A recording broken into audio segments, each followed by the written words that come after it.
Good evening, ladies and gentlemen. Welcome to a new live stream. I hope you all are doing well. We are approaching the end of September. Well, we still have a week, but we're approaching October now, and November is when the election is. And I can already feel it in the air. I can already feel it, the excitement of the election season, my friends. So I'm happy to be back with a new live stream. And for those who are joining me for the first time, welcome to my channel. This channel is about social and political issues, both domestic and international. And those who have been watching my videos for a while, thank you for supporting my channel and for staying connected. And if you have not subscribed yet, please subscribe. I would appreciate that. And I'm waiting for more viewers to join before I get started.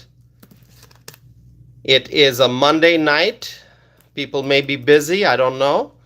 I had a very busy day as well, but there are always a lot to discuss with regard to political issues, and so I try not to miss doing a live stream. So here I am with some updates, with some commentary, which I'm going to share with you. So let's see who's here. As you are joining, please introduce yourself in the live chat window. I would appreciate that very much.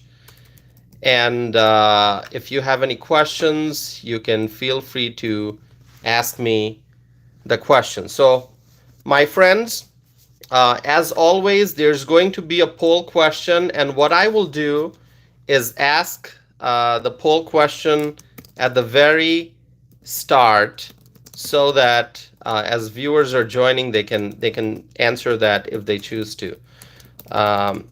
So I will type the poll question now.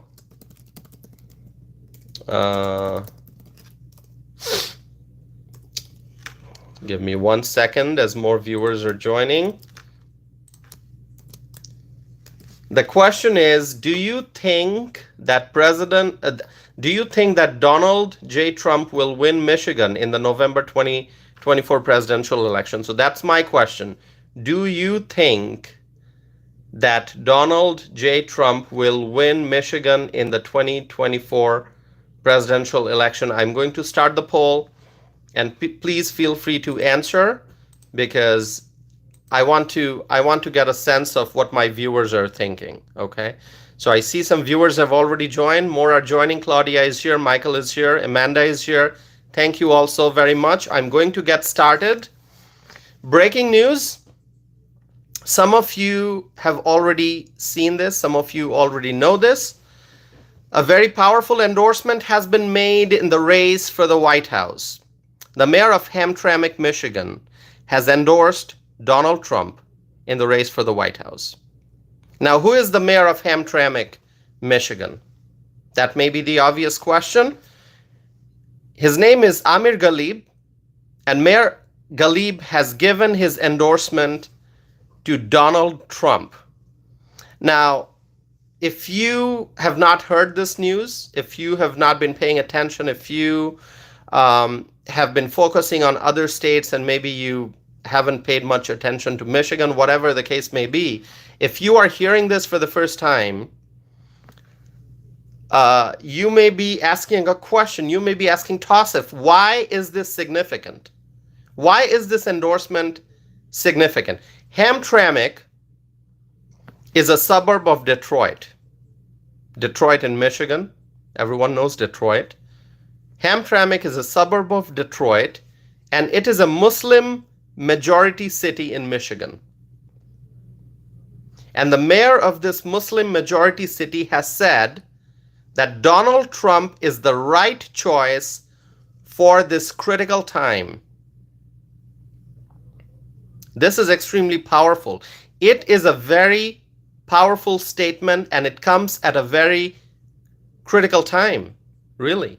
We are less than 2 months away from the election. The election date is November the 5th of 2024. And here we are, September 23rd. Uh, and this endorsement has come at a time when the race for the White House is heating up. And I'll talk about that. I'll discuss another state beside Michigan. But my friends, let me tell you, the United States of America, it is a beautiful and diverse country. It's a very beautiful and diverse country that we live in. And there are people from all over the world who call America their home. People from all over the world who call America their home. Okay, immigrants, legal immigrants, people from all over the world who come to the United States as legal immigrants. They work hard, they pay taxes, they pursue the American dream, they become American citizens. And so regardless of race or religion, people can come to the United States legally through the legal process, immigration, proper immigration. And people can become Americans if they successfully pursue citizenship. And that's how this country has become so diverse. And it's a beautiful thing. We live in a diverse country, in a very beautiful country, the United States of America. I am proud to be an American. My friends, here's what's in the Constitution, the freedom of religion. A person has the freedom to practice his or her own religion or choose to not practice a religion at all. That is the freedom of religion.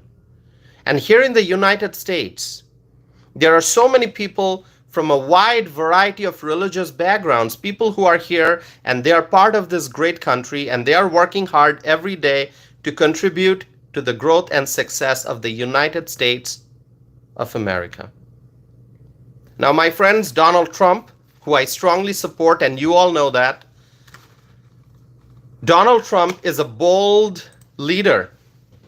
He's a fearless leader. He's a courageous leader. He's a successful leader. Remember the 4 years when Trump was in office.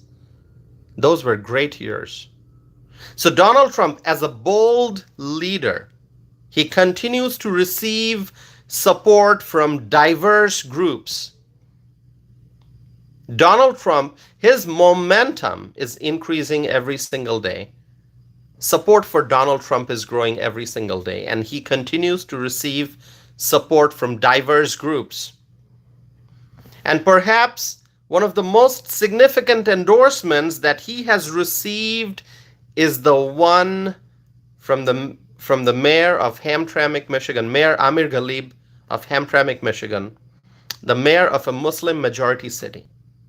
And I believe quite strongly, my friends, that in November 2024, Donald Trump will receive support from many members of the Muslim community across America. Different Muslim communities in different states. So Donald Trump is going to get significant support from the Muslim population in America. Regardless of race and religion, freedom-loving Americans understand. Now let's keep race and religion aside. If you are a freedom-loving American, you understand that Donald Trump governed well when he was in the White House. It is the truth. It cannot be disputed. It is the absolute truth. The economic indicators will tell you how successful Trump was in governing. There was peace around the world, no new wars. He made great progress in securing the border. And consumer enthusiasm was really high. People who were looking at opening businesses, they were feeling confident in that economy. Everything was going well. By the way, I'm so happy to see 100 people have already voted in the poll. If you have not done so already, please do so. Do you think that Donald J. Trump will win Michigan in the November 2024 presidential election? Please vote if you have not done so already. I would appreciate that. And the way you can support my channel is by hitting the subscribe button and by liking this video. So like this video, hit the subscribe button, my friends. So as I was saying, freedom-loving Americans understand that Donald Trump governed well. He communicated with foreign leaders and he promoted peace through strength. We love that, right? Peace through strength. And Trump governed well. Trump was focused on peace, but he also made sure that people from around the world understand the true image of America, and that is, we are a strong country. And Donald Trump projected strength when he was in the White House. When Trump was in the Oval Office, he projected strength. When leaders from all over the world looked at Trump, they saw a strong leader. And when a leader is strong, the country is strong. And that's what we were. We were a strong country with a strong leader when Trump was in the White House. And since 2021, we have seen, unfortunately, that our strength has diminished. We're still a strong country, but our strength has greatly diminished since 2021 when the Biden-Harris team came to power. And that's very unfortunate. And so people have a desire for those days. People miss those days when Trump was in office. And that's why I think support for Donald Trump is increasing, because people want a strong economy. They want a secure border. They want America to be the strongest country in the world and to remain the strongest country in the world. And for that to happen, it's important to have a bold leader in the White House. And who's going to be that leader? Donald J. Trump. So my friends, remember when Donald Trump was the president. Remember when Donald Trump embarked on his first foreign trip since becoming the American president. And do you know what the country was that he visited first?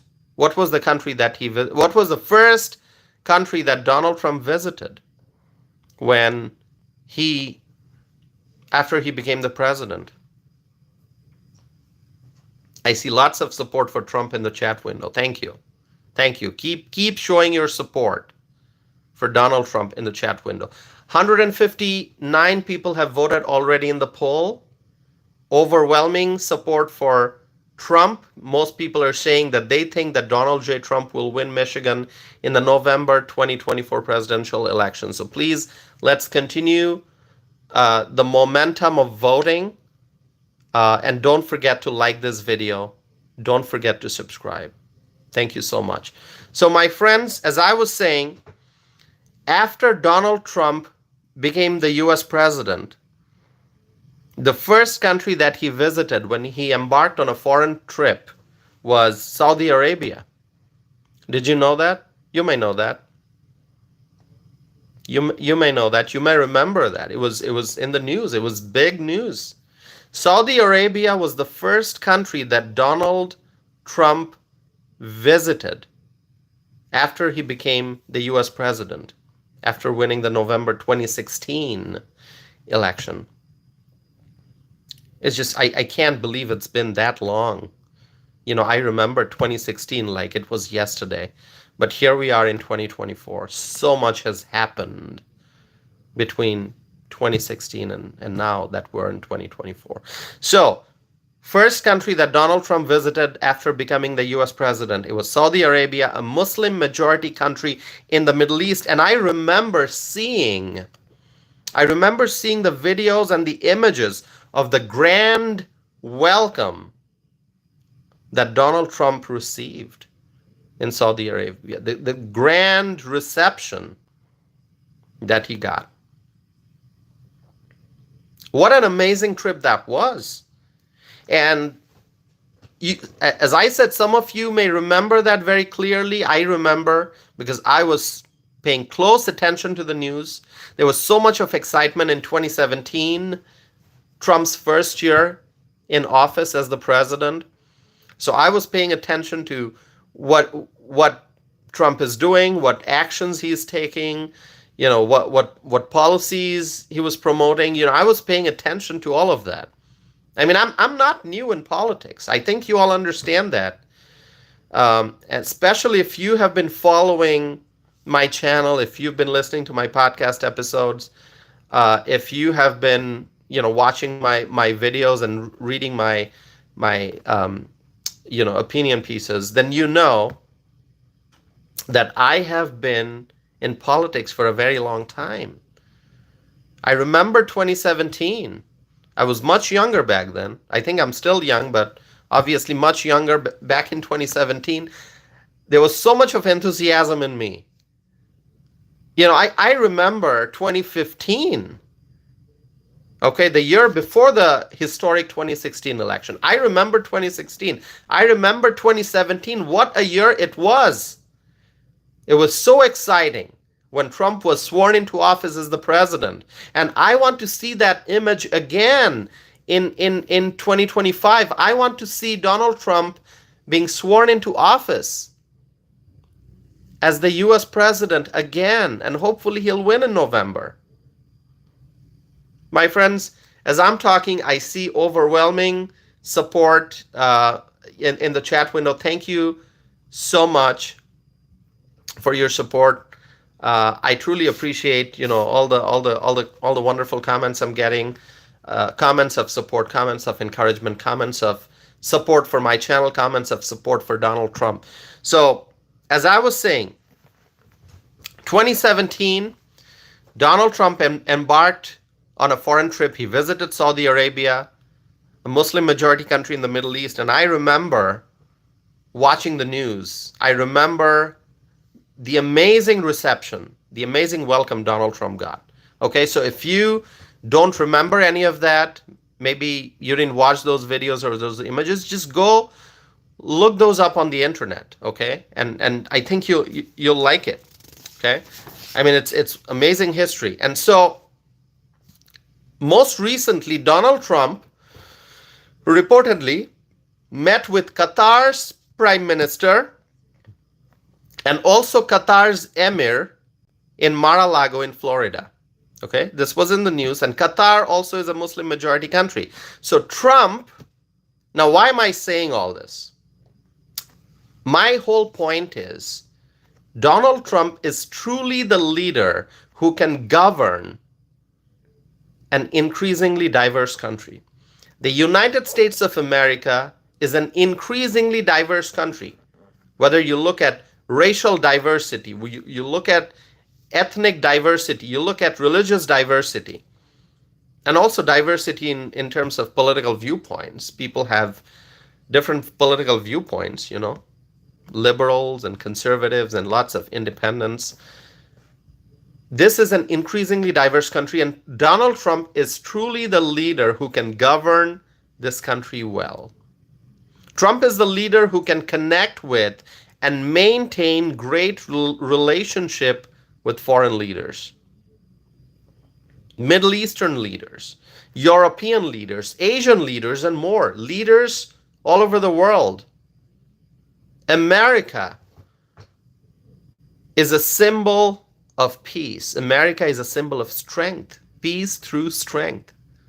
And we need a leader who can negotiate, who can communicate with foreign leaders and strengthen our relationship with our allies and form new relationship with other countries.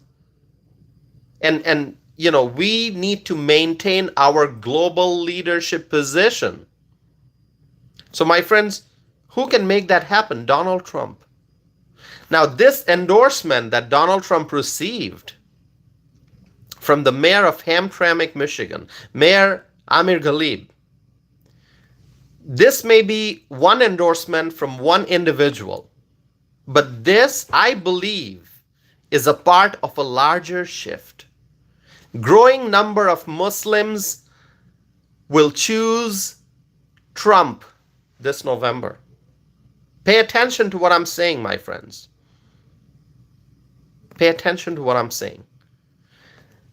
This endorsement that Donald Trump received from the mayor of Hamtramck, Michigan, you may view it as just one individual endorsing Trump.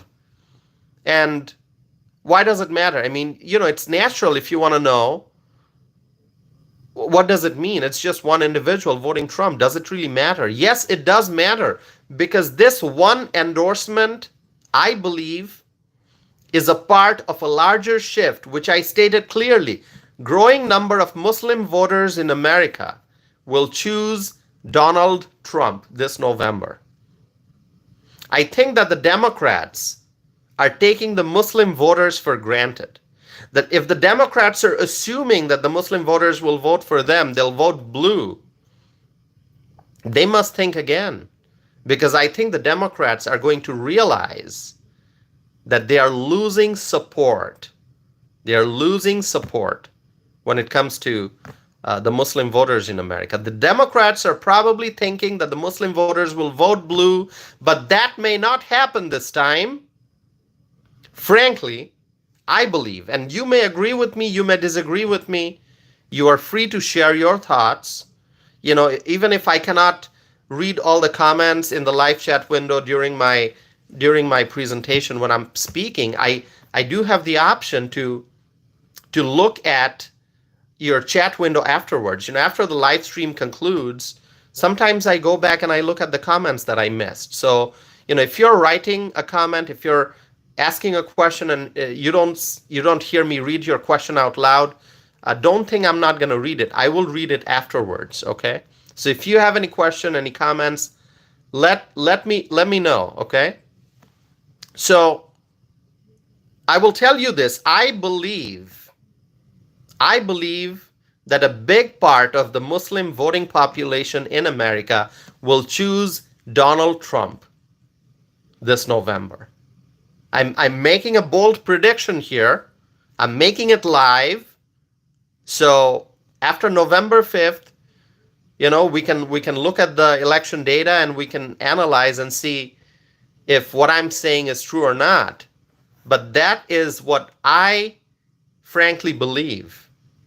And this endorsement that Donald Trump got from the mayor of Hamtramck, it may be the tip of the iceberg. Okay, you look at it as one endorsement, but it's indicating a larger shift in how the Muslim voters are looking at the two candidates, Donald Trump and Kamala Harris. And more Muslim voters are going to be voting for Donald Trump. Okay? And so, my friends, regardless of race and religion, remember, let's keep race and religion aside. Remember, when Donald Trump was president, and I mentioned this earlier, there were no new wars. There were no new wars. And I think the American people in general are getting sick and tired of wars, of military conflicts happening in different parts of the world. The American people want peace. And there was peace when Donald Trump was in the White House. And Donald Trump made great progress in promoting peace in different parts of the world. Different parts of the world have different kinds of conflicts going on. We hear about the conflict in the Middle East. There are conflicts and unrest in Asia. There are conflicts in Africa. We know about the Ukraine-Russia conflict that's going on. There are places in Europe where there's growing unrest. So, when you add all of that together, people get concerned. People get concerned. We all want peace within our borders. We want peace in America. And we want peace around the world. And for peace to be achieved in America and around the world, we need a strong leader in the White House. We need a bold leader in the White House. And so, my friends,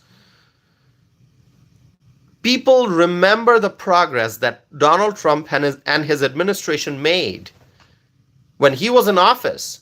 He was sworn into office in 2017. He left office in January of 2021. The 4 years that Trump was in office,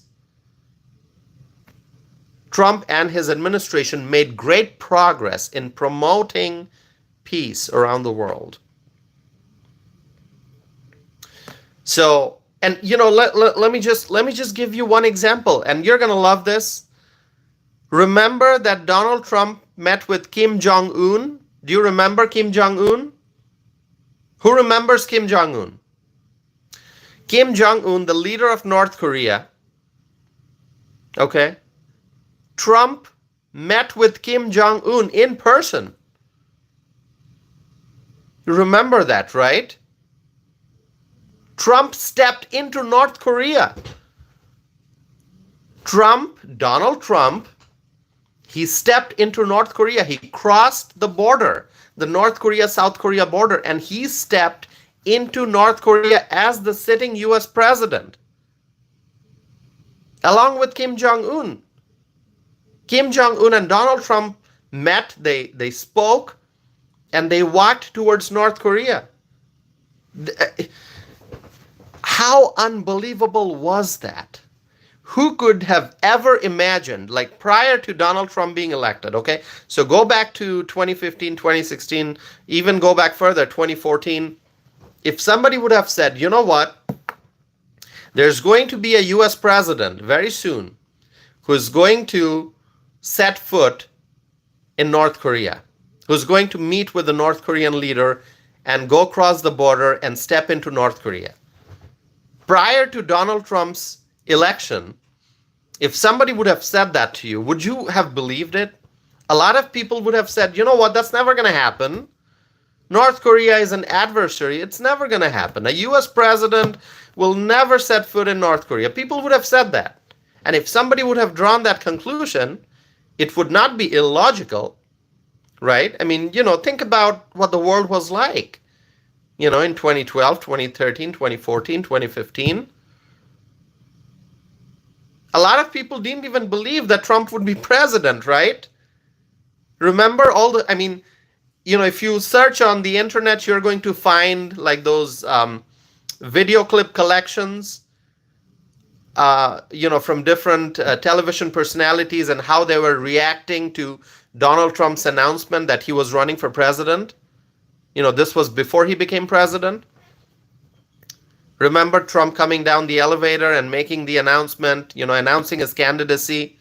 Historic, right? A lot of people did not believe that Trump was, people actually joked about Trump's candidacy. People did not take him seriously. There were so many other candidates, Republicans, they were running. And a lot of people thought, oh, Trump's never going to get the nomination. No, Trump's never going to be the president. I mean, forget presidency. People thought that Trump could never win the nomination, the GOP nomination. And look what happened. One after another, people started dropping out. And Trump started gaining momentum. And Trump, I'm not giving you the whole history. It was intense. I remember Mr. Kasich was in the race. Senator Cruz was in the race. Right? And Donald Trump. And it was really an intense race between Ted Cruz and Trump at the time, I remember. As I said, I was a much younger person, but I remember like it was yesterday. I remember the conversations I had with people. My mother, just to give you a little bit of history, my mother endorsed Donald Trump in 2015. My mother, who's very active in politics, she endorsed Donald Trump in 2015. Okay? And she made a post on Facebook about it. So, there's timestamp. It's on record. We actually went to Chicago. We've got picture in front of the Trump Hotel there. She's got a picture in front of the Trump Hotel in Chicago.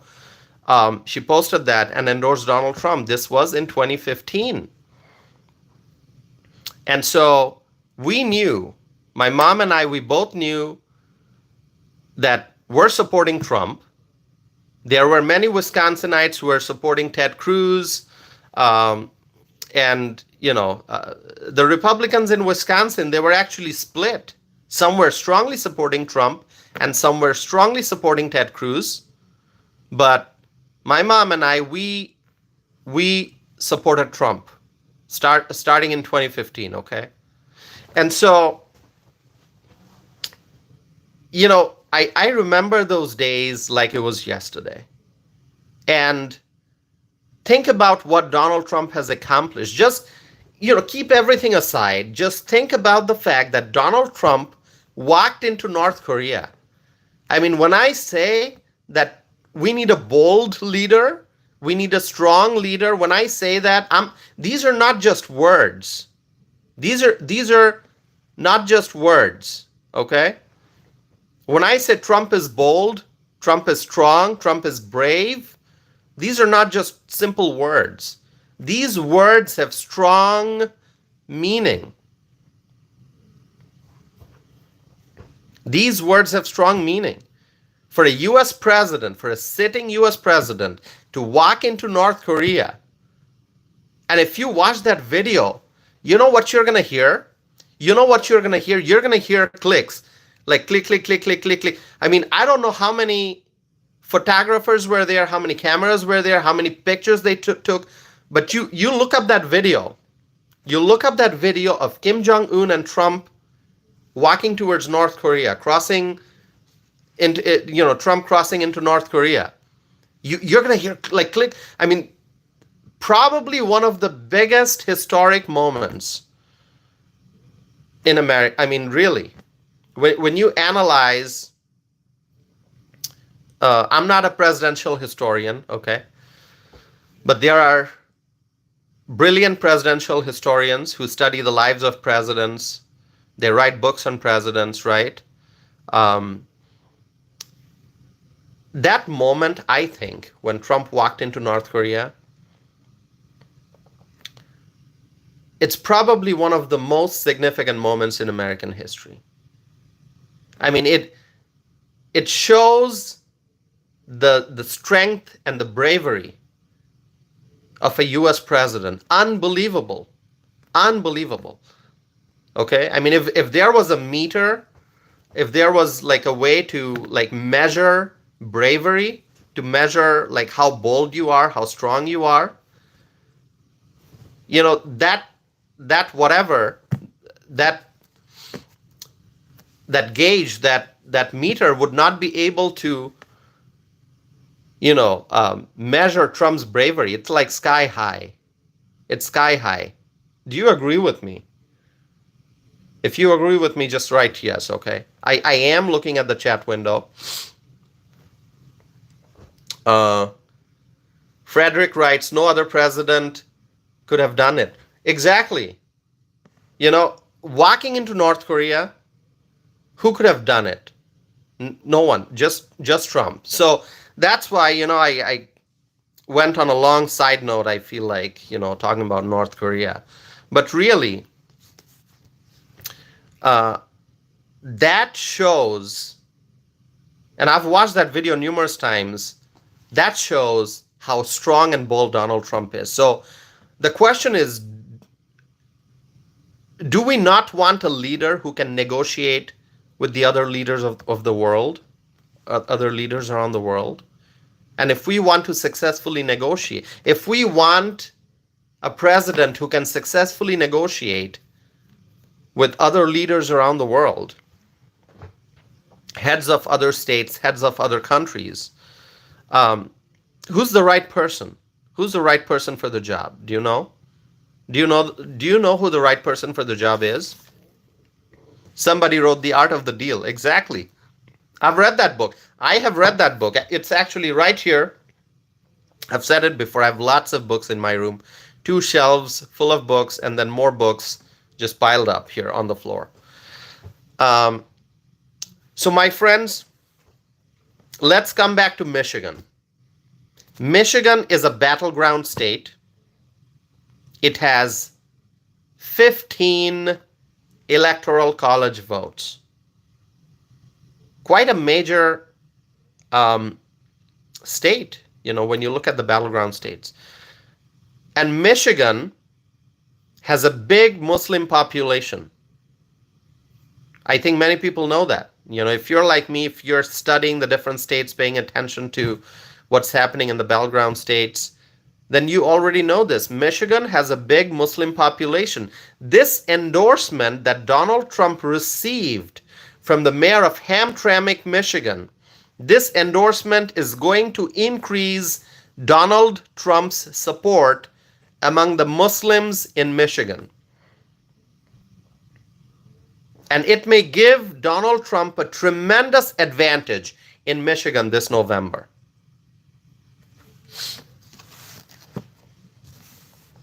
Trump won Michigan in 2016. You remember that, right? You remember that. Trump won Michigan in 2016. What a glorious night it was. Election night 2016. But in 2020, that was not the case. It didn't turn out to be favorable in Michigan. 2016, it was great.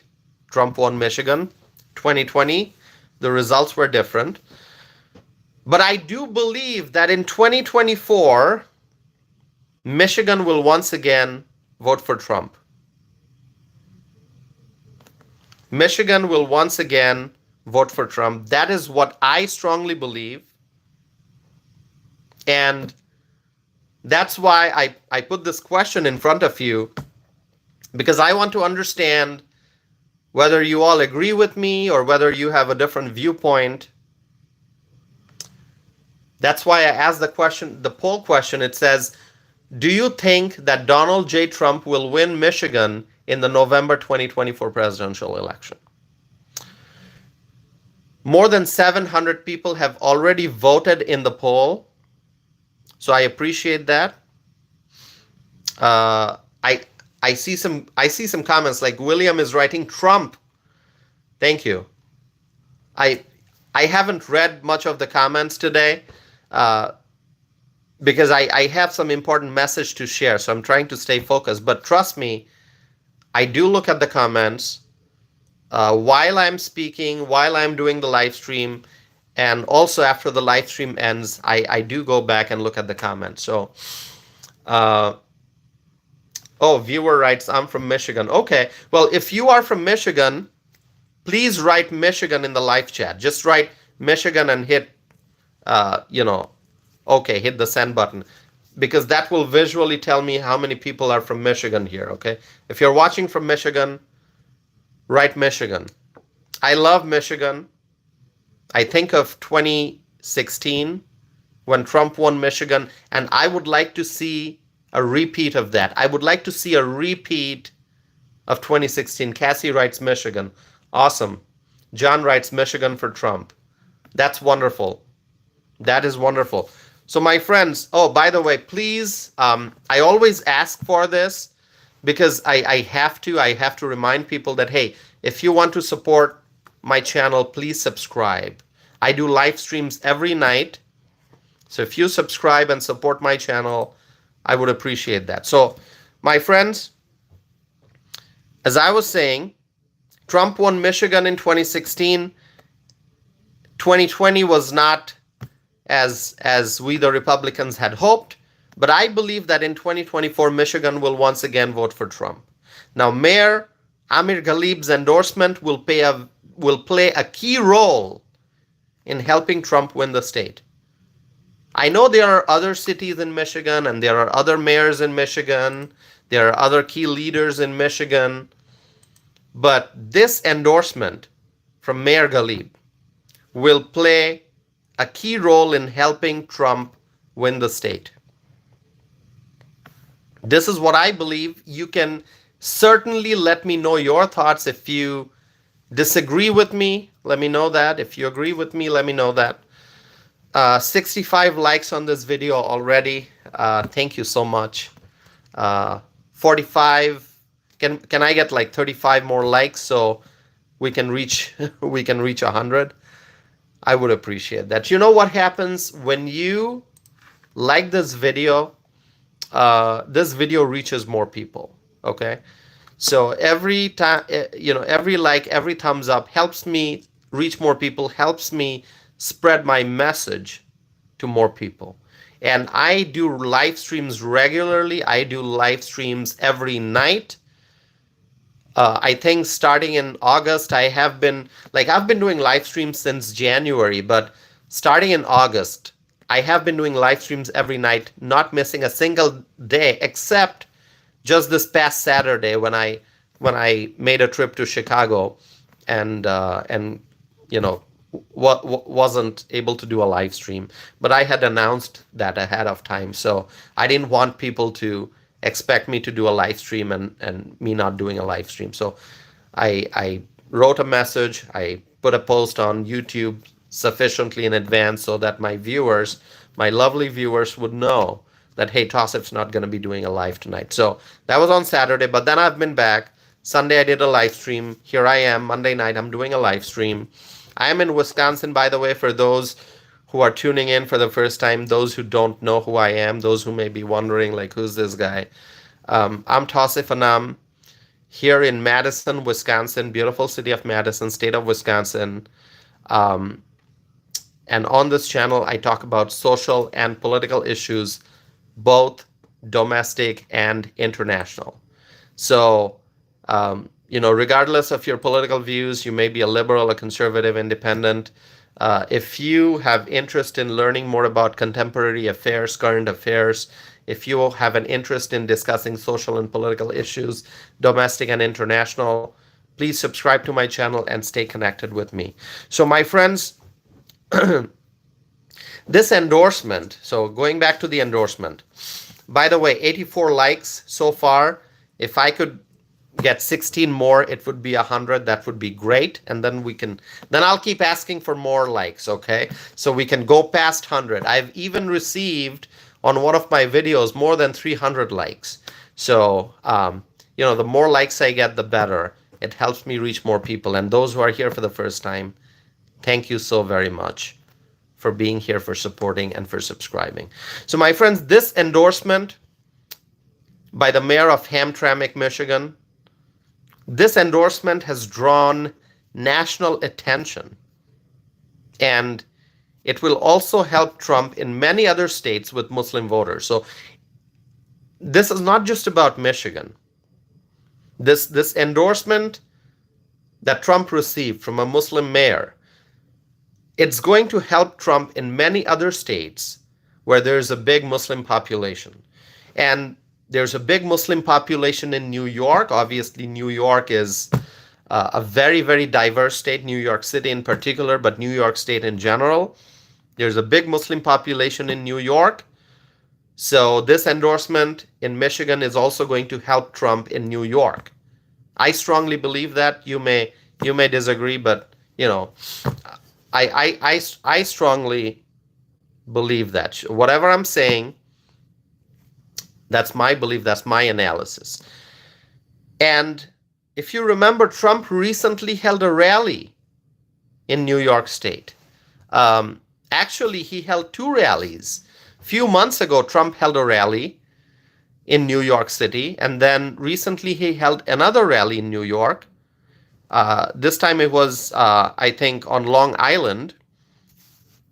And Trump confidently said that we will win New York, meaning that Trump will win New York. He said that. He made that bold prediction, knowing that New York is an extremely blue state. New York is a liberal state. Even after knowing all that, even after knowing the facts and figures of New York and, looking at past elections, Trump made the bold prediction that he's going to win New York. So what does that tell me? That tells me that Trump is clearly optimistic. Trump is clearly confident. And optimism and confidence are two ingredients for success, especially in politics, especially if you're running for office, especially if you're running for the highest office in the country, the highest public office in the country, which Trump is running for, which Trump held previously. He held that office. He was the president of the United States, and he's running for president again. So when Trump says at a rally that he's going to win New York, that not only energizes his supporters, but it also draws the attention of the entire country, because people are reading about it. People are analyzing it. Like, why did Trump say he's going to win New York? Is he serious? Does he really believe that? I think he really believes that. And I've said this before, that each and every day, each and every hour between now and election day is important. So every day Trump has to make decisions where he is going to be. Is he going to be campaigning in Arizona? Is he going to be visiting a city in Michigan? Is he going to be coming here in Wisconsin to do a rally? Is he going to go someplace for fundraising? Is he going to spend time in Georgia? Every day, every hour matters. It is nonstop. Running for president, it's nonstop. It's a 24/7 business. Campaigning, obviously people will have to eat and they have to sleep, they have to get some rest, but really there's really no rest if you think about it. If somebody is running for president, it's 24/7, 24/7. And so each and every hour is valuable. Now, tell me, why would Trump take important time out of his schedule to do a rally in New York rather than doing a rally in Georgia or in North Carolina or in Arizona? He did a major rally in New York. You know why? He spent his valuable time in New York, a blue state. You know why? Because Trump truly believes that he's going to win New York. And I don't think this belief is just, sometimes we believe things knowing that what we believe may not be true, but we believe stuff just because we want things to happen. I don't think that's the case here. I think Trump believes that first of all, he wants to win New York. That's obvious. And I think he believes he's going to win New York, as he said. And I really think there is a pathway to victory in New York. Now I'm giving you my analysis. It may sound crazy. New York is a blue state. Can Trump win in New York? I think he can. I think it is possible. I've said this before. For those who have watched my videos before, you've heard me say this, that in 2016, Hillary Clinton took Wisconsin for granted, because Wisconsin has a long history of, voting for Democrat presidential candidates, prior to 2016. And Hillary Clinton took Wisconsin for granted. She didn't spend time in Wisconsin. She thought, oh, you know what, Wisconsin has a history of voting for Democratic presidential candidates, and so Democrats are going to win Wisconsin again. But in 2016, Hillary Clinton found out that she's wrong. She found out that she was wrong. Okay? Because Donald Trump won Wisconsin in 2016. No one could have imagined that. Obviously, there were people who believed that Trump can win Wisconsin. My mother believed that Trump can win Wisconsin. I believed that Trump can win Wisconsin. Because you know what? We were talking to the folks here, being involved, deeply involved in the political arena. And also with, just with a wide circle of people that we know. We got the sense that, there's something happening in Wisconsin. This is going back to, 2016. Something's happening in Wisconsin that, that's very unique. That's very different. Something very different is happening in Wisconsin. And on election night, we found out what it was. That we were right. The optimism that we felt, the confidence that we felt, the hope that we felt that Trump's going to win Wisconsin, that turned out to be true. Trump won Wisconsin in 2016. Hillary was definitely shocked.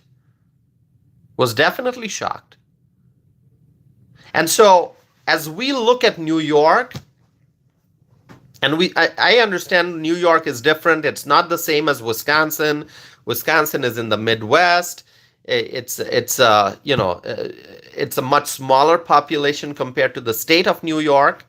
Wisconsin has millions of people, but still, New York State has a far bigger population. So I'm not comparing apples and oranges. Okay, what I'm saying is, understand the sentiment of the voters. Understand the the the factor that cannot be captured in the polls. There's a factor. The polls. Some polls do a great job. Some polls don't do a great job. But there are things that polls cannot capture, and that's what happened in 2016 in Wisconsin. There was something going on. There was a major shift happening in the way the voters um, were absorbing the information, in the way the voters were reacting to Trump, the way the voters, uh, even those who, perhaps were not involved in politics or did not pay much attention, or maybe even didn't vote, uh, people started to get involved. They started to pay attention. They started to realize that they need to vote, that they must exercise the right to vote, that their vote is their voice.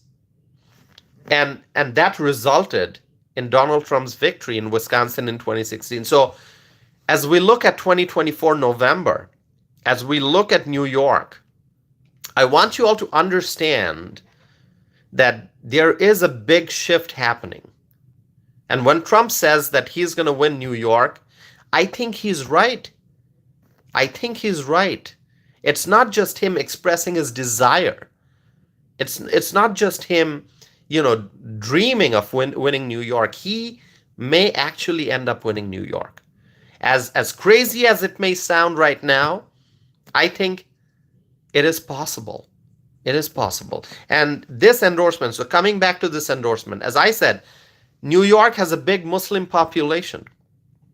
And this endorsement, which is gaining national attention, the endorsement from Mayor Amir Ghalib of Hamtramck, Michigan, a Detroit of suburb, the mayor of a city, which is a suburb of Detroit, the mayor of a city, which is a suburb, Hamtramck is a suburb of Detroit.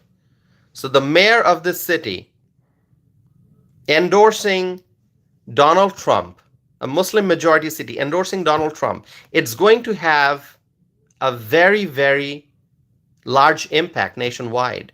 And I think that the Muslim population in New York will also, and they are already, I think, realizing that Trump is the leader that we need in the White House. And so, my friends, there's a shift taking place, and I believe that many of the Muslim voters of New York will also shift towards Trump. They'll be in favor of Trump. They'll vote for Trump. I strongly believe that. And you look at other states with large Muslim populations, such as New Jersey, California, and also Illinois, I think we are going to see some shift there as well.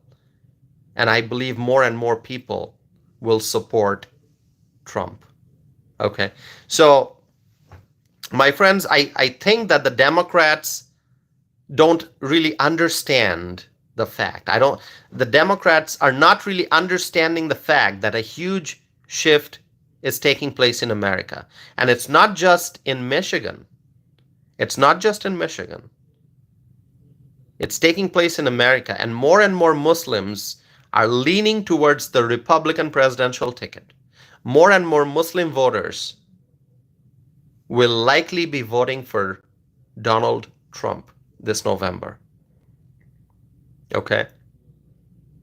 So, my friends, pay attention to Michigan. Pay attention to Michigan. It's a state that I'll be paying attention to on election night, obviously. And I was actually looking at some real clear polling average numbers. By the way, don't go anywhere. I have a lot more to discuss. I'm going to be talking about Arizona. Arizona is extremely important. I'm going to be talking about Arizona, so don't go anywhere, my friends. By the way, because of your support, I have now reached the milestone of having 3,300 subscribers. Okay, so I appreciate that so very much, and that's why, my friends, please subscribe if you have not done so already. Subscribe. I've just crossed the 3,300 subscriber mark. Some of you may be asking, hey, 3,300, is that a milestone? It's not a real round number. Yeah, I'd love to get to 5,000 subscribers, and you all can help me get there. So, um, you know, uh, uh, keep supporting this channel. Keep supporting this channel. Uh, a viewer writes, Toss if my man on the road to 100K. Hey, wouldn't it be great if I had 100,000 subscribers? Okay. Wouldn't it be great? Who knows? I may get there. I don't know. Who knows what the future has? I'm not going to predict the future. What I'm going to tell you is I'm enjoying this journey. It's a journey that we're enjoying all together, I think. Every night I do these live streams. You all tune in. You're sharing your thoughts. You're asking questions. You're engaging in the live chat window, which I truly appreciate. And then I'm sharing my thoughts and views, and you can disagree, you can agree. And the more time we spend together, and I know there are viewers here. All of you are my friends now. I know I have friends here who tune in right when I start, and they stay here for the whole duration, and they leave as I conclude the live stream. So I know there are viewers. Who are staying with me throughout the live stream, and viewers who are tuning in every night. So I appreciate all of your support, and I am very, very committed to doing this live stream. Okay, and I enjoy it.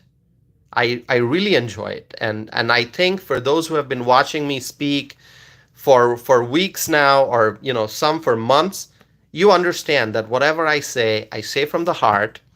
I may be right, I may be wrong, my predictions may be correct or incorrect, but I'm honest in what I say, and I'm not shy about sharing my viewpoints.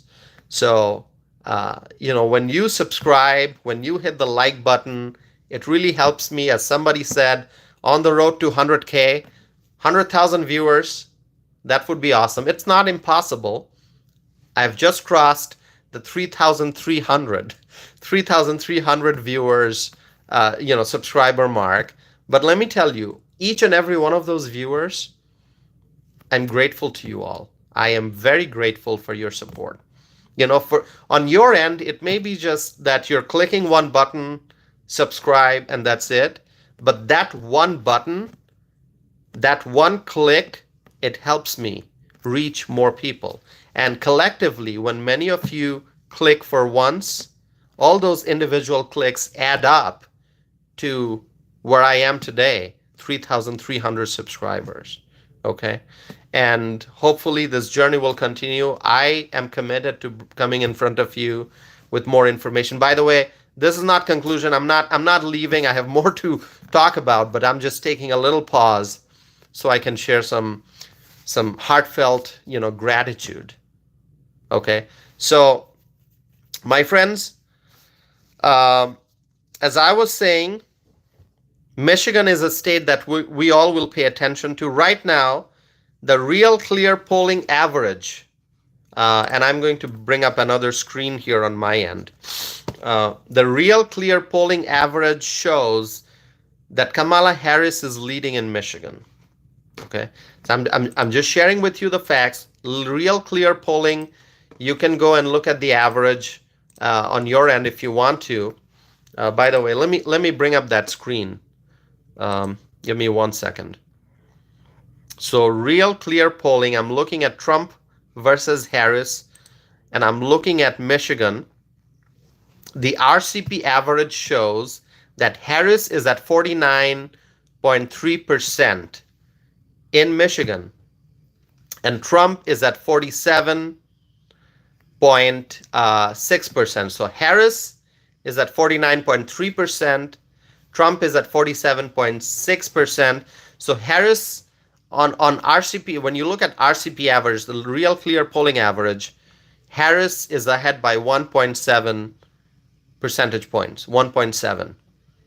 Chris Hicks writes, wake up, Michigan. Michigan, you're going to have to wake up. Time to vote for Trump, Michigan. Chris writes, Trump has my vote. Trump has my vote too. Amanda is here supporting Trump. Writes, Trump will win. Our country will win. Thank you. Thank you, Amanda. John Drake also writes, vote Trump 2024. Thank you so very much. Thank you. So, my friends, right now the RCP average does show that Harris is leading. But you know what? Do you trust all the polls? I mean, we have to go back to 2016. We have to go back to 2016. Do you remember the polls back in 2016? Most of the polls were showing that Hillary Clinton would win. Did that happen? Franz is here. Franz writes Trump all the way. Thank you so much. A viewer named Think Different writes, I do not trust these polls. Yeah, I understand. There are many people out there who do not trust the polls. And I'm not going to blame you if you say, I don't trust the polls. We saw in 2016, we saw all the experts, all the experts who show up in front of the TV screens, and they've got their analysis, they've crunched the numbers, they have studied the population, they've studied the issues, they know what's going on, and they say, oh, this is going to happen, Hillary is leading, Hillary is ahead, people are leaning towards Hillary, this is what's going to happen, this is how many votes, electoral college votes Hillary is going to get, and this is the margin that she's going to win by. And you know what? Hillary did not win. Hillary did not win. So all those experts showing up in front of TV screens and giving their expert analysis, and the voters back in 2016 said, we don't care about the polls. We're not going to answer the polls. We're not going to pick up the phone. We're not talking to a pollster. You know what we're going to do? We're going to go and vote for Trump. That's what the voters did. That's what the American people did back in 2016. Like, I am so active in politics in Wisconsin. If you want to know more about me, I can I can share my bio, so you'll get a sense of how deeply involved in politics I am. I never answer a poll. I get those phone calls, those numbers that pop up, and I answer, and they say, oh, we're calling from, this, we're doing a survey on, and I just hang up. Just hang up. I got no time to talk to pollsters, really. Just hang up. That's what I do. Okay? Of course, people answer the calls, and they respond to the survey questions. God bless you if you do it. Okay, do it if you want to. I got no time to do that. I'd rather be here doing a live stream, sharing my thoughts with my viewers, and reading your comments and learning from you and having this dialogue than answering a poll question. All right? I don't want to waste my time answering poll questions. You know what I'm going to do? The real poll. I'm going to do the real poll, which is I'm going to go vote. And I'm going to go vote for Donald Trump. Are you going to vote for Trump? Are you going to vote for Trump? Or am I the only one voting for Trump?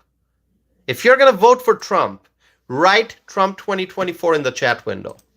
Write Trump 2024. If you love America, if you love this country, if you love your freedom, if you are an American, you've got freedom. You've got your constitutional rights. And if you want to protect your rights, if you want to protect our country, if you want to make America great again, you're going to have to vote for Trump. And if you are going to vote for Trump, I want you to say that in the live chat window, right? Trump 2024, or Trump Vance, or Trump for president. However you write it, it's up to you, my friends. It's a free country. You have the freedom to decide how you want to write it, but express your support for Trump in the live chat window. And don't forget to give this video a thumbs up. Don't forget to hit the subscribe button. If you want to support my voice, if you want to support what I'm doing here, talking about freedom, talking about peace and prosperity, if you want to support me, all you have to do is give this video a thumbs up and hit the subscribe button. That's all. That's all you have to do.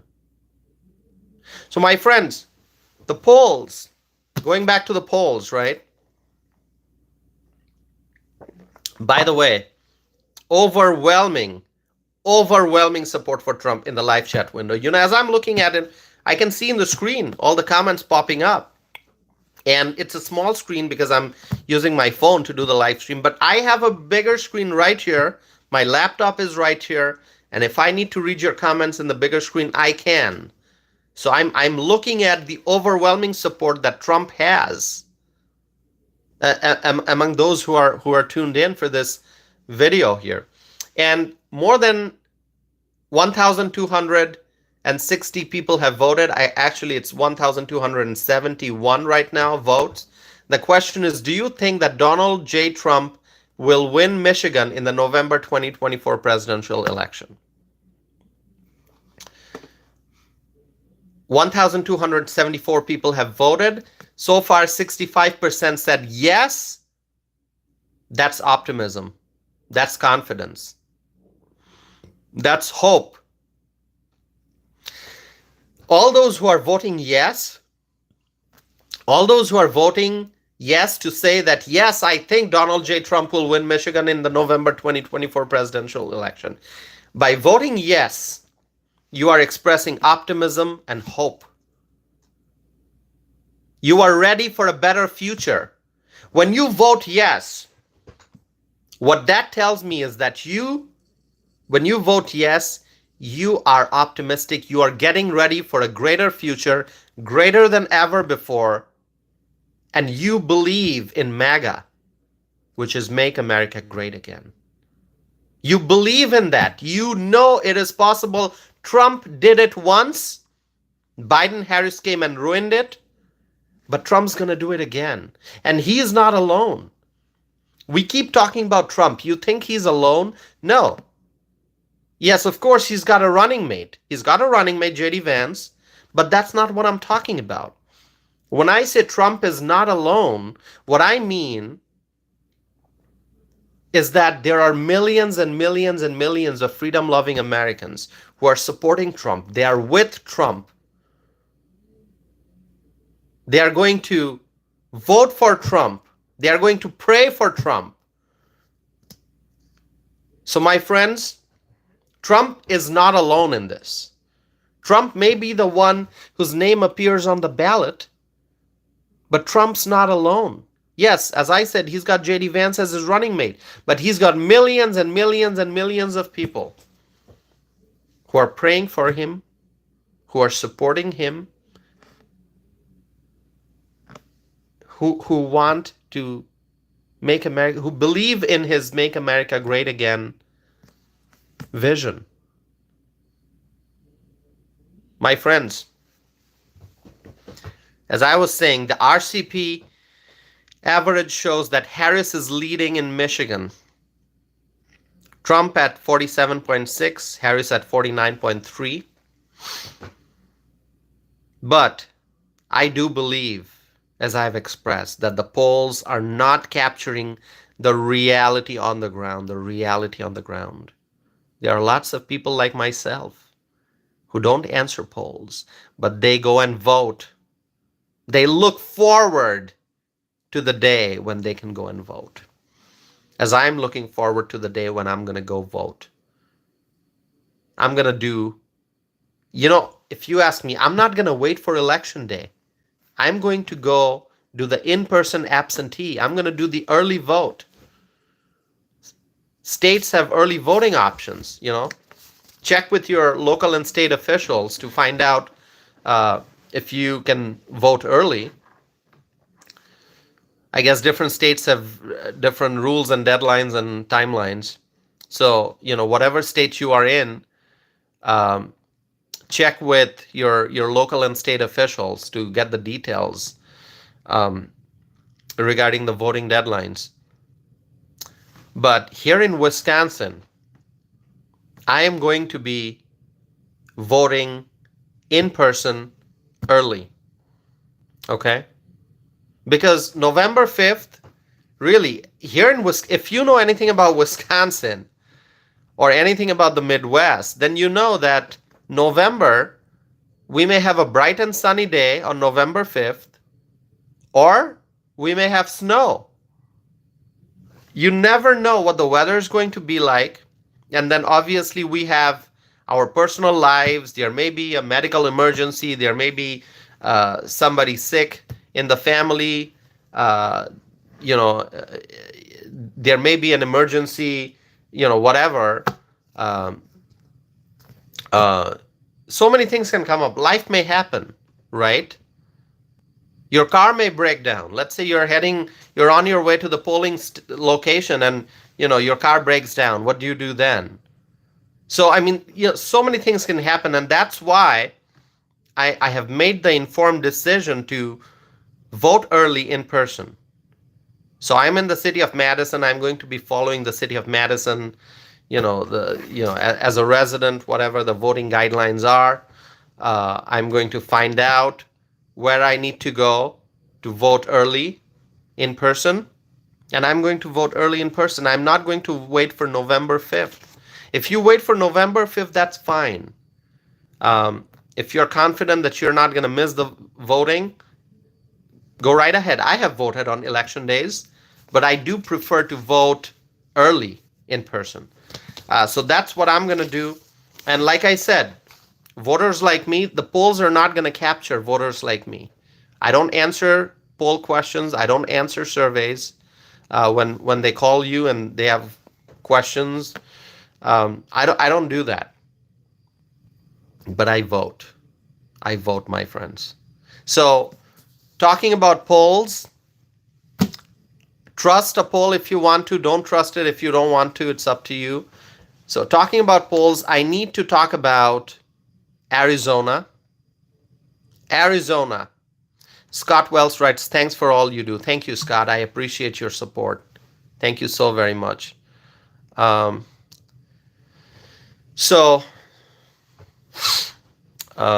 me take a quick break. By the way, 1,357 votes in for this YouTube poll that I'm doing, okay? The question is, do you think that Donald J. Trump will win Michigan in the November 2024 presidential election? So,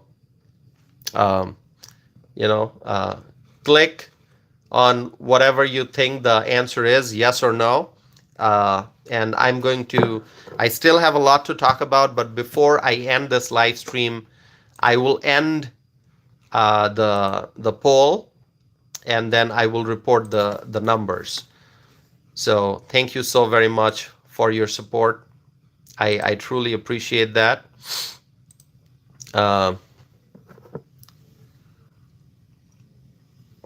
By the way, tonight, so far more than 9,500 people have watched this live stream. I truly appreciate that. I still have a lot to talk about, so that number may go up. But really, it's just amazing to see the love and support that I'm getting from all of you and the words of encouragement. So thank you so very much. Okay, my friends, talking about polls, I need to talk about Arizona. Johnny Milner writes, God bless you, brother. Thank you, Johnny. Thank you so very much. Kevin writes, hello from Colombia. Thank you. William Miller writes, Trump. Claudia Greenwood writes, enjoying your live stream. Thank you, Claudia. 133 thumbs up on this video. 133 likes already. Can we make that number go up? 134, that's wonderful. Let's get to 150. I would love to get to 200 if possible. Adam writes, Trump forever. Thank you. Thanks so much. My friends, let's talk about Arizona. Arizona is an extremely, extremely important state this November. And I don't know if there's anyone from Arizona watching this live stream. I'm always curious to know who's watching from what state. So if you are from Arizona, write that in the chat window. Let me know if you're from Arizona. It'll be nice to have some Arizona viewers here. Okay. It's Wayne writes, I think Trump will win Arizona. That's what I'm going to discuss, Wayne. That is what I'm going to be discussing. All right.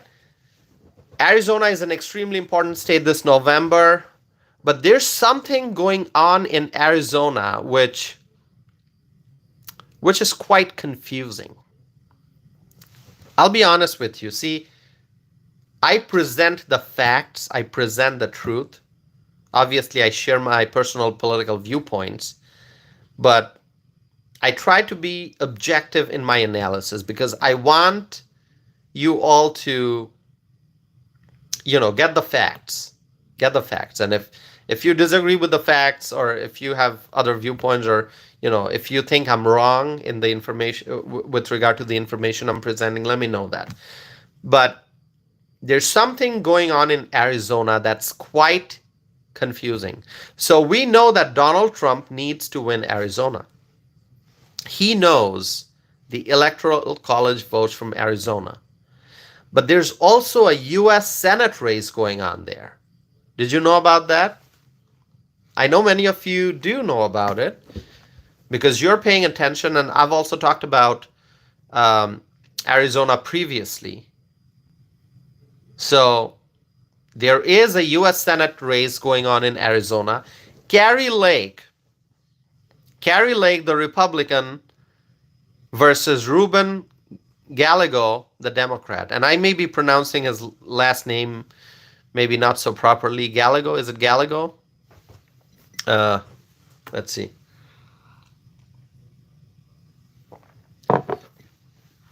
There is a U.S. Senate race going on in Arizona.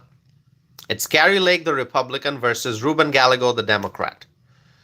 And it's a very important Senate race because, as I've expressed to all of you before, that not only do we have to win the race for the White House, but we also have to regain, we the Republicans, we have to regain the majority in the U.S. Senate. Because what's going to happen, give me 1 second.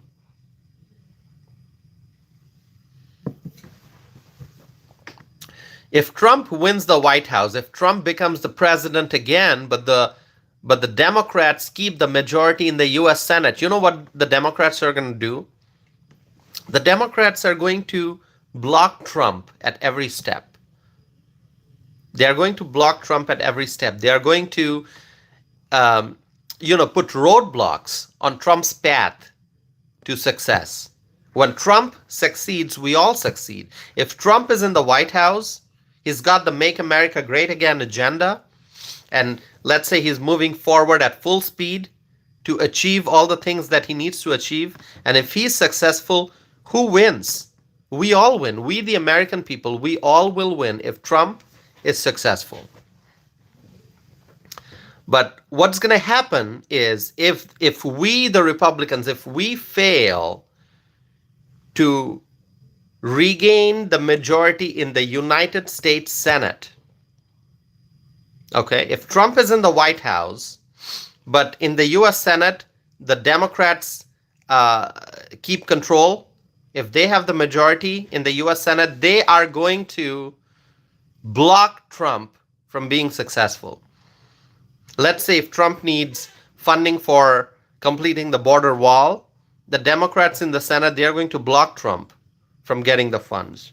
They are going to create barriers to prevent the Trump administration from being successful. All right? So that's why I keep emphasizing the importance of winning the majority of the U.S. Senate. So we have to look at the U.S. Senate races. We have to look at the U.S. Senate race in Montana. Tim Sheehy, the Republican, is running against incumbent Democrat John Tester.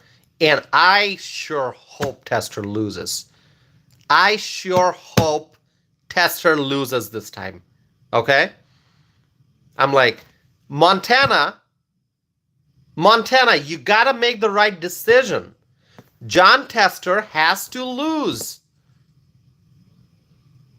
Republicans will have to win that Senate seat. John Drake writes, vote Trump 2024. Thank you. In Montana, Tim Sheehy has to win against John Tester. Gotta retire John Tester, defeat John Tester. Gain that seat. We gotta win that seat in Montana. Okay, I've talked about Montana. Let's talk about, I'm gonna come to Arizona because Arizona is my main topic. But I have to talk about a few of the other races first. Let's talk about Ohio. What's going on in Ohio? There's incumbent Democrat Sherrod Brown, U.S. Senator Sherrod Brown, incumbent Democrat. But we have an opportunity to win Ohio. If Bernie Moreno, the Republican, can defeat Sherrod Brown, the incumbent Democrat, and Bernie Moreno got Trump's endorsement, I think it's looking good. J.D. Vance, Donald Trump's running mate, is from Ohio. So there's obviously a lot of energy in Ohio right now, lots of energy and enthusiasm among the Republicans, among the freedom-loving Americans in Ohio. And I'm hoping that Bernie Moreno defeats Sherrod Brown in Ohio. I hope that happens. So I talked about Montana. I hope we win that seat. I hope we win in Ohio. Here in Wisconsin, we've got Democrat incumbent Tammy Baldwin. Tammy Baldwin is the incumbent Democrat. Eric Hovde, the Republican, he's a businessman, successful businessman. He jumped into the race. He is the GOP nominee for U.S. Senate. So Eric Hovde is trying to defeat Tammy Baldwin. I hope we win this election here. So if we win in Montana, if we win in Ohio, if we win in Wisconsin, that'll be 3 major victories. But there is more. There's Larry Hogan running in Maryland. I know Maryland is a blue state, but Larry Hogan has held statewide office in Maryland. So now he's running for U.S. Senate. We can win that. I think it's possible. Jim Justice in West Virginia. That's the seat that Joe Manchin had, but because Democrat Manchin is not running for re-election, that seat is open, and I think the Republican candidate, Jim Justice, can win that seat. So if we win Montana, if we win Ohio, if we win Wisconsin, if we win West Virginia, if we win Maryland, if we win all of these, it's going to be an amazing election night, my friend. Let me tell you that. It's going to be a real wonderful election night. And that's what we want. We want to win these races so that not only do we have a majority in the U.S. Senate, but we have to have a sound majority. If we have like a 1-seat majority, that's not enough. We have to win a decent number of seats to have a decent majority in the U.S. Senate. So if we have some solid Republicans and, a sound majority in the U.S. Senate, and if we have Donald Trump in the White House, and if we can also grow the size of our majority in the House of Representatives, then we will be in really good shape to make America great again. But coming back to the U.S. Senate races, there's one Senate race that's very important, but it's a confusing one. That's the one in Arizona. Kari Lake, the Republican, running against Ruben Gallego, the Democrat. And here's what's going on. When you look at the real clear polling average in Arizona, you can see that Trump is ahead in Arizona. Trump is at 48.7%. Harris is at 46.5%. So Trump is ahead in Arizona. It's looking good. It's looking good for Donald Trump in Arizona. And various individual polls have showed that Trump is leading in Arizona, which is amazing news. Which is amazing news. I mean, if Trump wins Arizona, and also if Trump wins Michigan, Trump's going to be in good shape. And obviously, there are other battleground states. I'm hoping Trump wins Georgia too. I hope Trump wins North Carolina, Wisconsin. It's an intense race in Wisconsin, but I hope Trump wins Wisconsin also. And then, of course, on election night, as I've said before, the biggest prize is going to be Pennsylvania. Who's going to win Pennsylvania? We have to wait and see. I'm hoping it'll be Trump, but there's no guarantee. But it's really going to be the biggest prize out of all the battleground states. When you make a list of the battleground states, you look at Pennsylvania, it's the biggest prize on election night. So, my friends, this U.S. Senate race that's going on in Arizona, like when you look at the presidential race in Arizona, Trump is ahead, Harris is behind, and individual polls have showed that Trump is leading in Arizona, which is great. But when you look at the U.S. Senate race in Arizona, it seems that the Democrat Senate candidate, Ruben Gallego, is leading. And how is that possible? How is that possible? I mean, if you have some thoughts about it, you can share with me. You can share with me, okay? Donald Trump is leading in Arizona, according to the polls.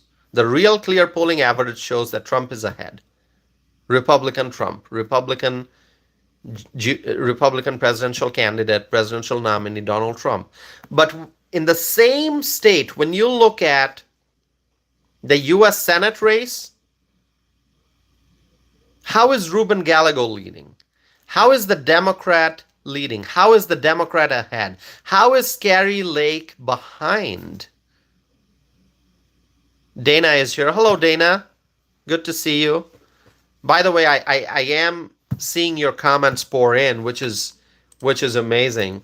I have a lot more to talk about, so don't go anywhere. By the way, I'm at 147 likes. I could ask for 3 more to get to 150, but I'm going to ask for 53 more so I can get to 200. And you can make it happen. Can I get 52 more likes now?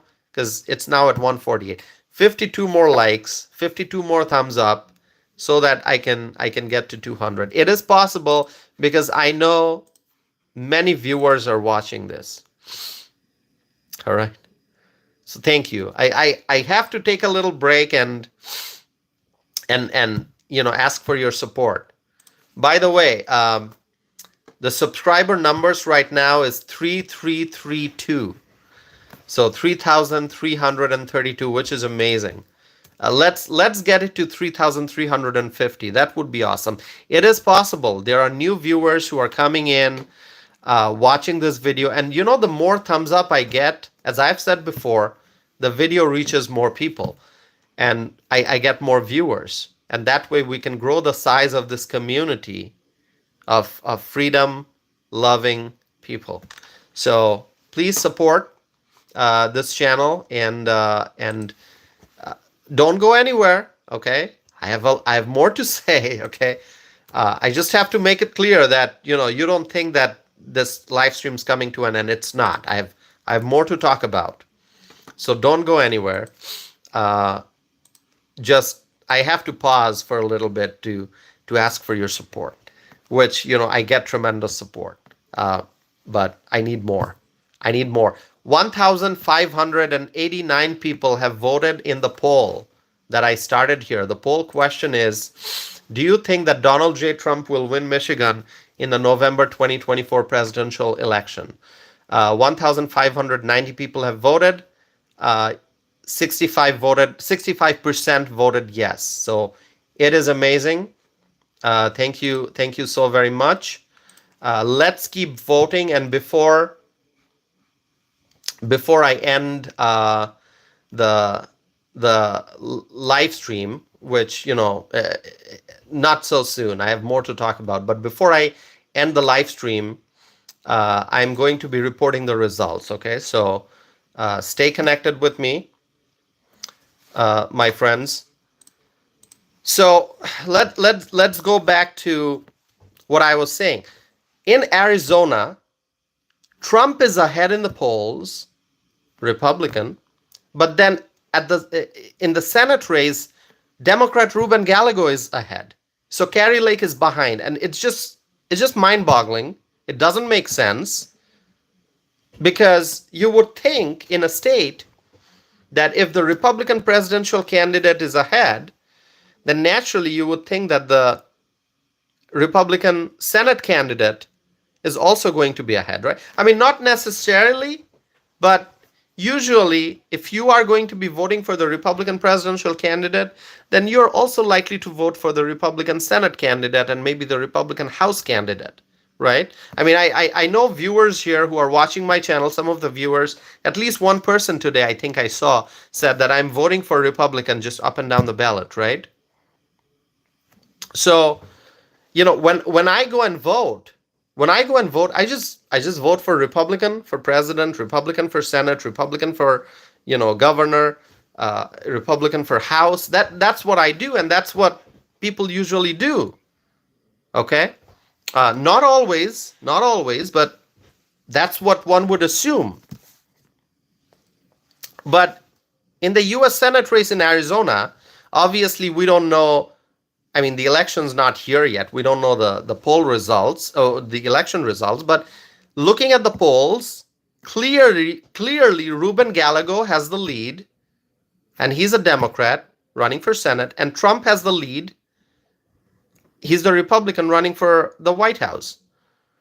And so, kind of confusing. I was looking at the Real Clear polling average, and I saw that Gallego is at 48%. Gallego is at 48%, and Kari Lake is at 43.4%. So Gallego is at 48, Kari Lake is at 43.4. I don't know if you'll call that a significant difference. I think it is.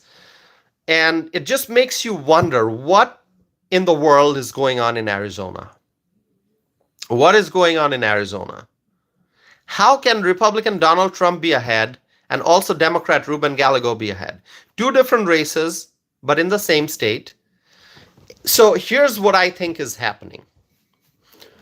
Give me a second so I can take a sip of my tea, which is cold by now. As you all know, I make a cup of hot tea before I start the live stream. And now that I'm more than 1 hour and 30 minutes into the live stream, this is cold, but the caffeine's pretty good. By the way, today actually I put honey and lemon in the tea. A lot of times I drink just plain black tea, English breakfast. Sometimes I'll put some milk and cream, but today I put lemon and honey, and also this is absolutely fresh honey from Wisconsin. I actually got this honey from a local place. So this honey is from Wisconsin. It's not one of those honey bottles that you get from the store shelf, like a big store, and the honey is probably from some other country. This is local honey. I think local honey is better, right? So wherever you live, if you can get honey from the area, nearby, it's always better, I think. Archer writes, I love Tosifanam. Thank you, Archer. Thank you for your support. Thank you so much. See, I read the comments, so I appreciate it. I love my viewers. I love you all for your support. Thank you so very much. By the way, 166 likes already. Let's get it to 200 with your support. We can do it. And so as I was saying, I made the tea slightly differently today. I put, fresh honey and lemon juice a little bit. So it's very refreshing, although it's cold, but together with the caffeine, the taste of the lemon and the honey, it just makes it really refreshing. So what's going on in Arizona? People wonder. I think what's happening in Arizona is that there are voters who will likely split the ticket. You've heard about ticket splitting, right? Split the ticket.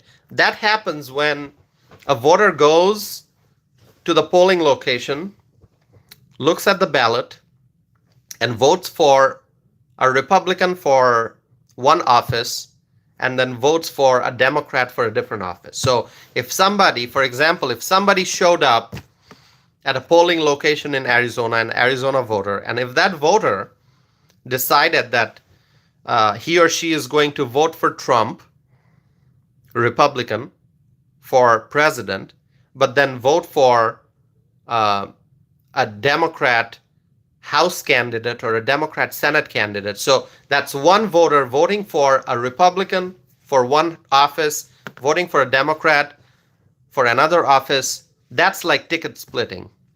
And people do that. People do that. You know, I know people do that. And I think the polls are capturing a possible ticket splitting that might be quite likely in Arizona. I don't quite understand it because Kari Lake obviously is, you know, on Donald Trump's side. She's a strong Republican, and I would assume that those who are supporting Trump will also support Kari Lake. So I don't know what's going on. Likely that there will be ticket splitting. I don't know how big that population will be, the population of voters who are going to split the ticket, but it's quite likely. So I don't know what to say about it. I mean, there's still time between now and Election Day. And I personally, if you ask me, I would like to see Kari Lake win in Arizona. Do you support Kari Lake? If you do, if you support Kari Lake, please write Kari Lake in the live chat window. I'm paying attention to it. You don't have to be from Arizona. As long as you think that Kari Lake should win, as long as you like Kari Lake, if you want her to win, just write Kari Lake. That way I'll know how many people are supporting Kari Lake Republican. Okay, Dana writes Kari Lake. Thank you, Dana. I support Kari Lake too, definitely. But I don't know what's going on. I don't know what's going on.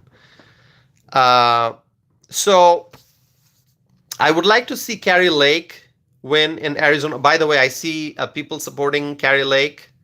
Okay, Dana El Sada writes Kari Lake. Claudia Greenwood writes Kari Lake. Johnny Milner writes Kari Lake. LED writes Republican all the way. That's awesome. Thank you. All right. Great. So my friends, 170 likes on this video. Please help me get 30 more so I can reach 200. That would be awesome. My friends, I am hoping that Kari Lake wins in Arizona because, as I said, we need to win the majority, but simply winning the majority isn't enough. I mean, let's say the Republicans get 51 seats in the Senate, the Democrats have 49. Well, that means the Republicans will have the majority. But that's not enough. We have to have a decent majority. We have to have, like some extra seats. So get to the majority, but then gain some more so that it's a nice majority, right? Maybe like 55 seats. Can we make that happen? 55 seats would be very nice. So I would like to see Kari Lake win in Arizona, but it seems that she has a challenging road ahead. It clearly looks that way. She has a challenging road ahead as we approach November 5th. And once again, I don't completely trust the polls, but when polls after polls after polls are showing in Arizona that Donald Trump is ahead, and at the same time, the polls are showing that Kari Lake is behind.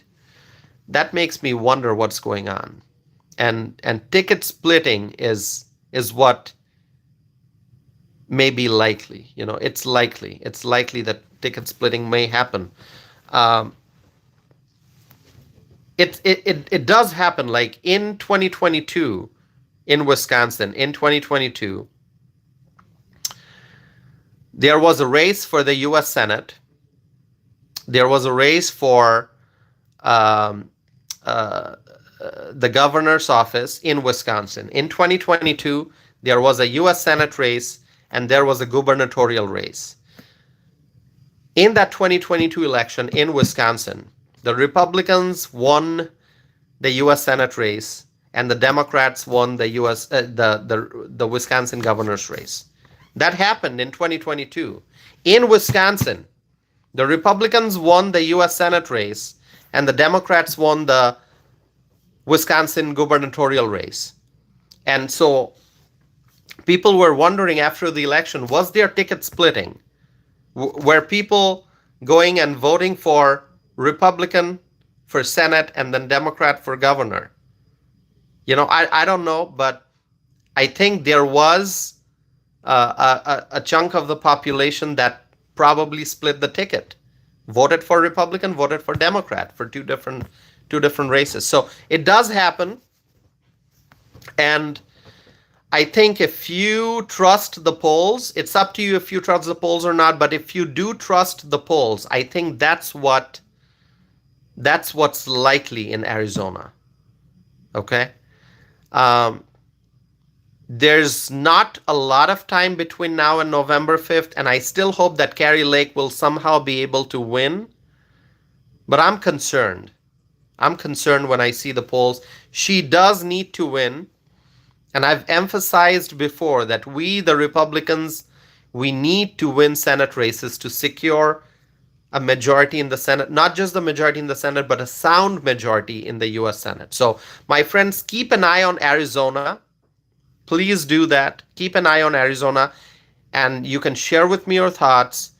And if you're watching from Arizona, I want to hear from you. By the way, I have one more thing. I'll be here for several more minutes, so I'm not going anywhere. I have another topic that I want to discuss, but what I'll do is take a break and I will write my email address here. Hold on one second. I'll write my email address here, so if anyone wants to email me, you can. And I'm actually going to pin the email address in the chat window, okay? So if you want to email me, you can. My email address is tosif@tosifanam.net. Okay, let's see. All right. 1,757 votes already in for the poll. 1,757 votes in. The question is, do you think that Donald Trump will win Michigan in the November 2024 presidential election? 65% people said yes, 35% said no. I will keep the poll open. I will close the poll right before I conclude the live stream, but I'm continuing on, so don't go anywhere, my friends. Claudette writes, I hope you keep a live stream when Trump loses. Claudette, we don't know the future, so don't make an assumption. I know you probably don't like Trump, but don't make an assumption. Trump may win, and he is likely to win. I strongly believe he will win, okay? So that's just my viewpoint, okay? Trump's going to win. Optimism, hope, and just faith, strong faith. Okay, Trump's going to win. That's what I believe. All right, my friends, let me just look at something here on my screen, and then I will speak again. So far tonight, more than 13,100 people have watched this live stream. More than 13,100. So that's 13,000. Actually, a few days ago, I I did a live stream that had 47,000 views. 47,000, more than 47,000 views. That was a real hit, real big hit live stream. Uh, and I always love it when more people are watching because, like I said, I want to get my message out to more and more people. And when you like this video, 178 thumbs up on this video so far, can I get like 22 more so I can reach 100? That would be awesome. So let's do that, my friends. Wayne writes, good job. Hope you grow. Thank you, Wayne. I appreciate all of your support. And my channel can grow if you support this channel. That's the only way this channel can grow, if I get your support. So like this video, subscribe if you have not done so already, and that's how we can grow, okay? My friends, as I said on election night, I will be paying attention to Arizona, actually not just on election night, between now and election day. I'm going to be keeping track of what's happening in Arizona, okay, because it's such an important state. So my friends, the heat of the election season is reaching its peak. The heat of the election season. It's kind of interesting that we're getting close to the end of September, right? So we will soon be in the month of October. And if you are in Wisconsin or if you are somewhere in the Midwest, you know that we are approaching the colder weather. It was actually slightly cold today, not like real cold, but you can tell that the warmth is kind of going away and colder air is moving in. So it was a little on the colder side today. And on one hand, we are approaching autumn, we're approaching fall, and the colder air is moving in. But at the same time, the election season, the heat of the election season is reaching its peak. The heat of the election season is reaching its peak. And my friends, reportedly, absentee ballots have already been mailed out to many Wisconsin voters. So here in Wisconsin, what that means is that early voting has begun. And we're not even in October. The election date is in November. The election date is November 5th. But like I said, many people vote early. They vote by mail. They vote in person, early vote. So wherever you are, whatever city, whatever village, whatever town you are in, whatever state you are in, if you want to know more about, if there's early voting in your state, if you want to know more about the deadlines and, so on and so forth, like the deadlines for voting, the deadlines for getting a ballot, the deadlines for, voting, early voting in person, just contact your local and state officials and find out what the deadlines are, what the rules are, what you have to do if you want to vote early, okay? And, if you want to vote in person on November 5th, obviously you can do that. Here in Wisconsin, as I said, early voting has begun because reportedly absentee ballots have already been mailed out to many Wisconsin voters. So I know we talk about November 5th as the election date, but many people vote early, especially in a state like Wisconsin. Wisconsin has, the voters are really engaged. People pay attention. People are very active. And, people vote early by mail. People vote early in person. And, I had the experience of voting early in person. I had the experience of voting on the day of the election. So this time, I'm planning to be in person. This time, I'm planning to vote early in person. So that's what I'm going to do. And really, like I said, we are entering autumn. We are approaching winter soon, although winter is still months away. But, that's the direction we're headed, right? I mean, we're going to be in October, which means Halloween's coming. And then right after that, we're going to have election day, November 5th.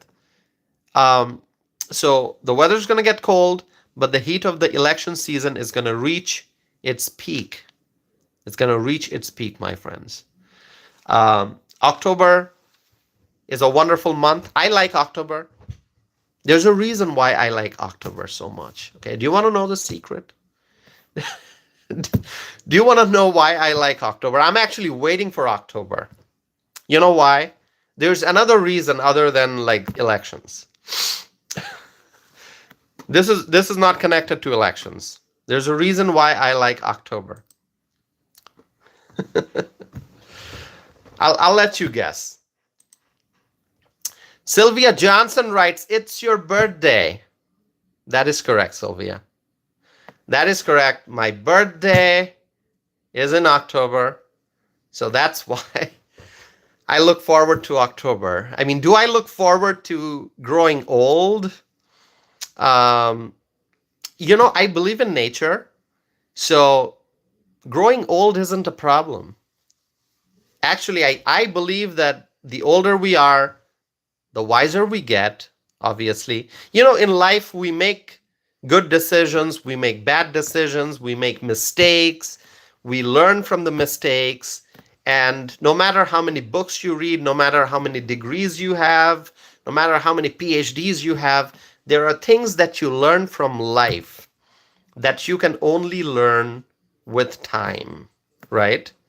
So you can be the most educated with the highest number of degrees, but there are things that you're not going to be able to learn from textbooks. Because those are things that you learn from life. Because in life, you make good decisions, you make bad decisions, you make mistakes, you suffer. If you win, you celebrate. You watch other people, what they go through. We absorb information from our surroundings. And, those are things we learn as we age. So with time, we learn a lot of things. And that's why, I'm in my 30s. Okay?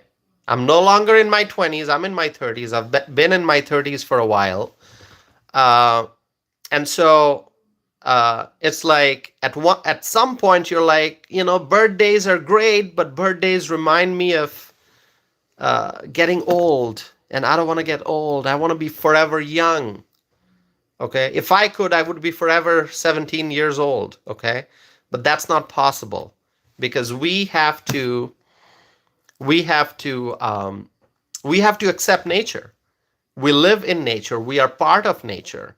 Okay? As much as we want to have control over things happening in our lives, we can't control things. We can't. There are things that are predestined. There are things that are happening that are beyond our control. You can be the most powerful person. You can be the richest person, whatever. But there will always be so many things beyond our control that we can't do anything. We just have to accept. So getting old is something like that, right? We have to accept aging, and we have to accept the lessons we learn, the experience.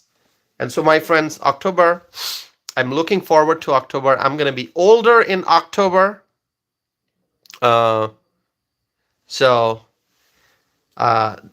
that's okay. That's okay. Like I said, I can remember 2015 like it was yesterday. I remember my mother and I endorsing Donald Trump. My mother was enthusiastically, she endorsed Trump. I endorsed Trump. And 2015 feels like it was yesterday. But here we are in 2024. And we're still talking about Trump. We're still talking about an upcoming election. We're still paying attention to the polls. We're still talking about battleground states. It's just like it was in 2015, just like it was in 2016. Here we are. I am sure All those who are watching, you remember 2015, right? You remember 2016. Wherever you were, maybe you were deeply involved in politics, maybe you were not so deeply involved in politics. Maybe your interest in politics increased over time. Maybe you always had an interest in politics. Whatever the case, you remember 2015. You remember 2016. And here we are, after all these years. Back in 2016, if you supported Trump, if you waited for Trump to become the president, guess what? After all these years, we're still in that position. We want Trump to be the president. We want Trump to be in the White House. We want Trump to make America great again. So in 2016, we said, let's make America great again. In 2024, we're saying the same things. I really wish that Donald Trump could have a continuous period of 8 years in office. I mean, so much could have been achieved, right? What a missed opportunity. What a missed opportunity. Trump did a lot of great things in the 4 years that he was in office. And if he would have been re-elected, then he would have 8 continuous years. And imagine all the success that we could have had. But sadly, the Biden-Harris administration came to power, and they kind of rolled back a lot of the things that Trump achieved. A lot of the things that Trump achieved. And so the challenge in front of Trump right now is, if he would have won re-election, if he would have been sworn in as president in January 2021, then he could take all his achievements in the first 4 years and continue making progress from that point. But now, Trump has to, if he wins, he has to come back to office. He has to fix all the problems. He has to fix all the problems that the Biden-Harris administration did. He has to fix all the he has to do a lot of repair work, because the Biden-Harris team has done great damage to our economy. And then he has to fix the problems, and then he has to make progress from there on. And so it's going to be challenging, it's going to be tough, but it's all possible. It's all possible. And with optimism, with hope, with strength, we can achieve a lot. We can achieve a lot. By the way, my friends, 185 likes on this video so far. If I can get 15 more likes, it'll be 200. Can we get there? It is possible. So far tonight, more than 14,400 people have watched my live stream. More than 14,400 people have watched my live stream. Steady support for my channel. I am truly grateful. I'm truly grateful for all the support that I've been getting. Each and every like, each and every subscription means a lot to me, my friends. It's not just a number on a screen. It's not just a number. Like right now, 189 likes on this video, 190 just now. It's not, it may appear to be a number on a screen, but it's not. It just means that 190 people tonight have expressed their support for me. 191 have expressed their support for me. It's like each like is telling me, hey, Tassif, we are with you. Go on. Do what you're doing. Continue speaking the truth. Continue presenting the facts. Continue fighting for freedom. Continue talking about optimism. Continue talking about hope. Continue talking about the importance of protecting our constitutional rights and our freedom. Each and every like that I get, my friends, is sending me a message. Tassif, you have to continue moving forward. Don't end If you feel exhausted, Tassif, don't stop. Drink some tea and continue. The caffeine's gonna help you. You start your live streams at night, Tassif. Do you ever feel sleepy? If you do, by liking your video, Tassif, I'm sending you a message that don't stop. Stay awake. Go on. There's a lot at stake. This election is the most important election of our lifetime, Tassif. Go on. Continue speaking. Continue expressing your thoughts. My friends, that is the message that I get for each like that I see on the screen. Do you understand that, my friends? Do you understand how seriously, how strongly I appreciate your support? Do you understand that, my friends? Each and every like, 196 likes so far on this channel, 197, 3 more, and I'll reach 200. Why 200? Why does 200 matter? It's a milestone. It's a milestone. It makes me feel confident about what I'm doing. Claudia writes Trump 2024. Thank you, Claudia. Thank you so very much. I'm seeing your comments, my friends. I'm seeing your comments. Owen Williams writes Trump 2024. Holy writes Trump rocks. Thank you. This election really is the election, the most important election of our lifetime. What road are we going to choose? There are 2 options in front of us. There are 2 options in front of us, my friends. This election, there are 2 options in front of us. On one side, there's fiscal discipline. There's protection for our freedoms. There's economic opportunity. There's prosperity. There's hope. There's strength. Secure border. Strengthening relationship with our international allies. Are you going to go in that direction? If you want to go in that direction, vote for Donald Trump. Donald J. Trump, that's the name. Remember the name. You know the name already. Remember it. When you're voting, Donald J. Trump, that's who you're going to vote for. And if you choose the other path leads to a bigger federal government, reckless spending, attack on our freedoms, more inflation, higher gas prices, illegal immigration, massive influx of illegal immigrants. We don't want to go in that direction, my friends, because we have suffered enough. Since 2021, we have seen what Democrat policies can do, what the Democrats can do. The Democrats have engaged in reckless spending. The Democrats have opened up the southern border.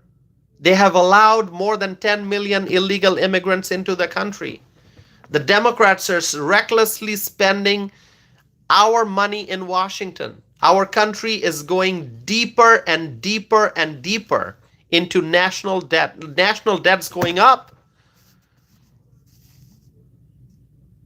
And our freedoms are under attack. My friends, if Kamala Harris wins, fracking will be banned. It's going to happen no matter how much Kamala Harris says. Oh, she's not going to ban fracking. Oh, I'm not going to ban fracking. She is going to ban fracking. She expressed her support for banning fracking. And what's going to happen if she bans fracking? If she gets elected to the White House and if Kamala Harris bans fracking, our economy is going to be destroyed. Our energy sector, what's going to happen to our energy sector? My friends, We need to choose the path of freedom. We need to choose the path of fiscal discipline. We need to choose the path that leads to secure border. We need to choose the path that we can walk on that will lead to more prosperity, more freedom, economic opportunity. Kamala Harris says she's going to create an opportunity economy. No, she's not. No, she is not. She's not going to do that. She is not going to create an opportunity economy. We have already seen what she can do. She and her Democrat allies caused permanent damage to our economy. So many people have run out of money. Inflation. I did grocery shopping earlier in the evening. I was out buying stuff. Spent over $100, and it's still unbelievable how high the prices are. I can go item by item by item. I can talk about bread. I can talk about jam. I can talk about, cheese. I can talk about different items, and I can tell you how significantly prices went up in the last few years, and prices are still high. Still high.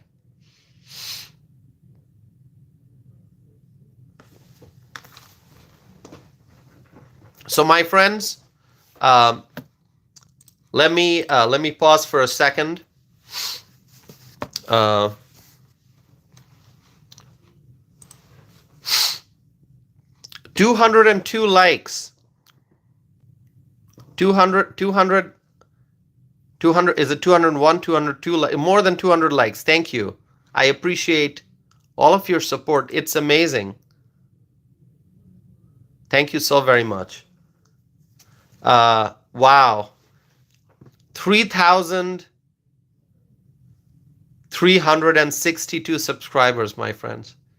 Remember earlier in the live stream, I was asking for your support so that I can reach the 3,300 subscriber mark. But now I am at 3,362. 62 more subscriptions after reaching the milestone of 3,300. So this overwhelming support that I get from you makes me so grateful, my friends. So grateful. So let's go back to the discussion of what's at stake this November. Our freedom, my friends. Do we want more prosperity? Do we want to protect our freedom? Then vote for Trump. If you want to secure the southern border, vote for Trump. If you want to support the men and women of law enforcement, support Trump.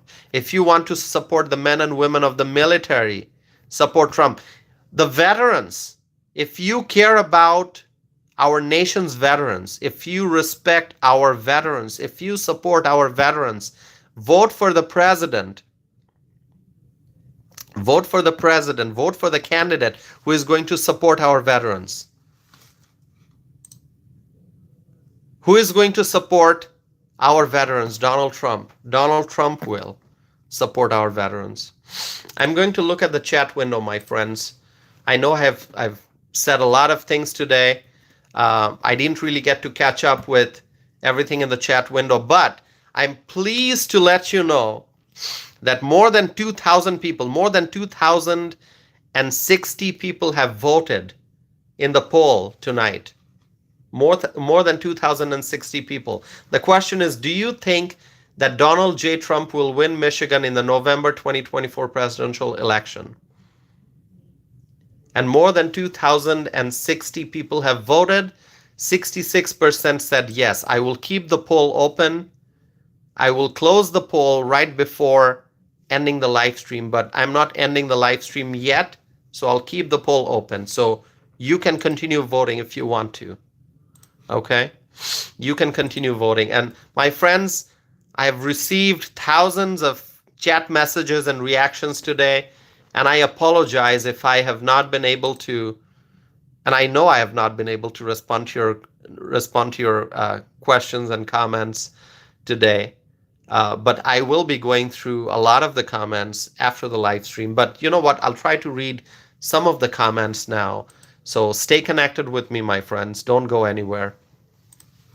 Uh, Michael Brown, I always appreciate your support here, Michael Brown. Thank you for being here. AC Cruz is here. AC Cruz writes hello.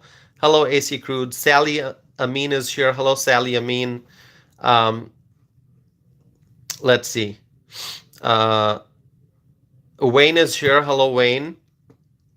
John Drake is here. Scott Wells writes, as a veteran, I want Trump as my commander-in-chief again. Thank you, Scott Wells. Thank you so much. Thank you for your service. Scott Wells is writing that Scott is a veteran. Thank you, Scott, for being here and for sharing your comment. And thank you for supporting Donald Trump. And Scott, thank you. You're a veteran. Thanks for your service. Alvin Halton is from Savannah, Georgia.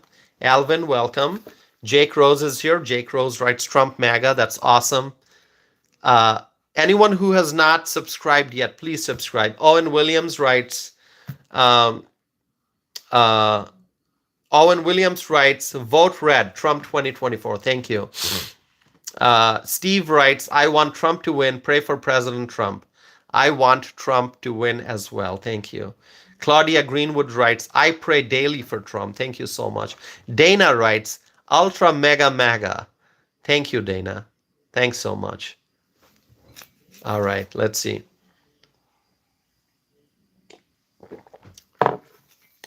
Yamkong is here. Hello, Yamkong. Wayne writes, we are all American. Thank you, Wayne. Yes, we are proud Americans. Wayne writes, America is the best country on earth. I agree. America is the best country on earth. All right, let's see. Who else is here? Okay, let's do one thing. Oh, Heidi is here. Heidi, thank you for being here. What we are going to do, I've talked enough. I'm not ending the live stream yet, so stay connected with me. You know, after speaking for 2 hours and 11 minutes, I still have a lot of energy left. Thank you to my English breakfast tea. Okay, the caffeine helps. And then, you know, what really gives me energy is the support from all of you. It's the caffeine, but most importantly, it's the support from all of you, the overwhelming support that I get from all of you. So I appreciate it. Hold on. By the way, I do want to find out where all my viewers are tuning in from. So we do this poll quite frequently. I try not to do it all the time, but at least, you know, I try not to do it multiple times during a live stream. But at least once, I feel like if I see a lot of viewers here, like 101 people are watching right now, the number fluctuates, but you know, we got over 100 people watching right now. So I really want to know where people are from. So I am from Wisconsin. Write the state that you're from. Baby Girls World writes Ohio. Hello. Scott Wells is from Idaho. That's great. Owen Williams is from North Carolina.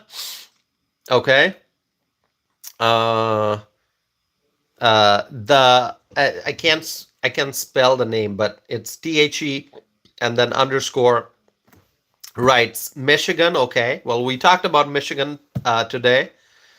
Yamkong is from Tokyo, Japan. So thank you, Yamkong, from watching this video from across the world, from Japan. Holy Diver writes California. Great, California. Thank you for being here. Viewer is from Virginia. Dana is from Eagle Point. Eagle Point in Oregon, right? Southern Oregon. Dana, I remember you said that. I'm sure it's a beautiful place. I've never been to Oregon. I've never been to Southern Oregon. I've never been to Oregon, but I really want to. And I'm sure it's a beautiful place. Eric Jordan is from Pasadena, California. Adam is from Australia. Adam writes, hello. Welcome, Adam from Australia. Thank you. Thank you for being here. Great to hear that my my video is reaching so many people in other countries. And that's why, my friends, I always ask for your likes and your subscriptions, because the more you like this video, it's going to reach more people. So, all right. Jake is from North Carolina. Sally is from Texas. Okay, let's see. Claudia Greenwood is from North Carolina.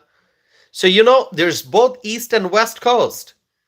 People who are watching this live stream, North Carolina on the East Coast, California, Oregon on the West Coast. So people are watching from both coasts, which is awesome. And I am here right in the middle because I'm in the Midwest.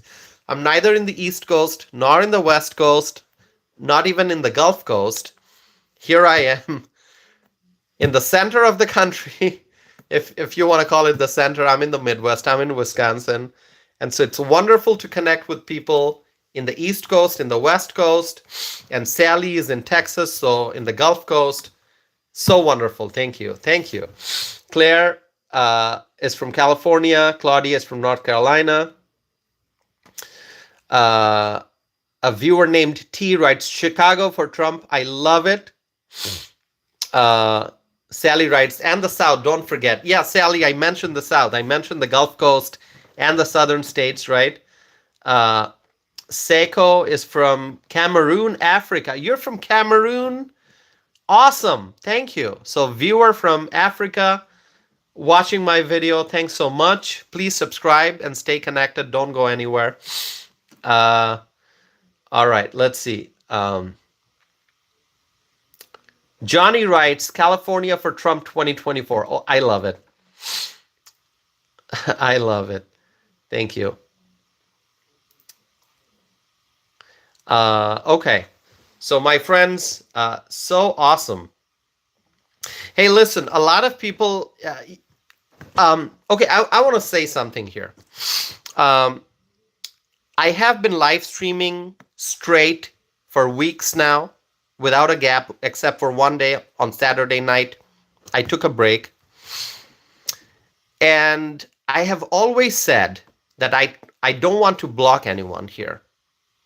I've said that. My viewers know this, that I don't want to block anyone. Even people who say harsh things and unkind things, I don't want to block you. And in fact, I read a lot of the harsh and unkind comments and I respond. People have called me different names. People have criticized how I look. People have criticized my clothing. People have criticized my teeth. Some have said, go to a dentist. I don't know why. I think my teeth is fine. And obviously people have, said insulting things. And I've responded to that and I've tried to be nice. But you know what I'm going to do? I will try to walk away from the negative comments, because what I don't want to do is take time away from the main discussion. I'm here every night to talk about the issues. I'm here every night to share the facts, to share information, and to answer, meaningful questions. Meaningful questions, okay? So I'm going to be ignoring if somebody writes insulting stuff. I mean, feel free to disagree. That's fine. But people will have to be nice, okay? Because we have to be nice. We have to respect each other. So if somebody expresses disagreement and says, Toss, if your argument is wrong, this is not correct, I have a different viewpoint, I will gladly read your comment. I will gladly respond to you. I'll gladly answer your question. Obviously, I can't respond to all comments and questions, but that's the kind of comment, that's the kind of question I'll respond to. But, I have faced insults enough, and honestly, it doesn't bother me. But what really bothers me, and I've thought about it, what really bothers me is that if I'm responding to insults, if somebody's criticizing my teeth and my face and my clothing, and telling me, go back to your country, we don't want you here, you're not American. If people say stuff like that, I am not going to respond to that, okay? I'm not going to block them, I think, I don't want to block anyone, but I'm not going to respond to stuff like that, okay? you individually, I think you as viewers, you have the ability to block. I think so. I'm not sure, but I think based on some of the comments that I've read, I think that if you are a viewer watching this, if you're participating in the live chat window, and you're bothered by comments that another viewer is writing, I think you have the ability to block that person. I will try not to block anyone. So far, I have not blocked anyone. Even like Wabajok Dugati here, writing all kinds of irrelevant stuff. Okay, I'm totally disregarding Wabachok Dugati except for this one time that I'm mentioning that individual. I'm not going to respond to those comments. I'm just not going to do it because you know what? I've realized this. If I respond to all those people who are here to insult me and to like troll and stuff, if I respond to them, then I'm really not advancing the conversation with the real viewers who are here to have a meaningful conversation. So I'm going to focus on the substance. I'm going to focus on the meaningful conversation. And as I've always said, feel free to disagree with me. If you have disagreements, let's talk about the issues. Okay? That's fine. But the insults don't bother me. But I'm not going to spend time on responding to insults anymore. Because then the viewers who are here to hear about the issues, who are here to participate in the real conversation, to talk about substance, to talk about the social and political issues, domestic and international, I'm losing time and I'm not being able to have meaningful conversation if I respond to the insults and the negative comments here and the unkind stuff. So I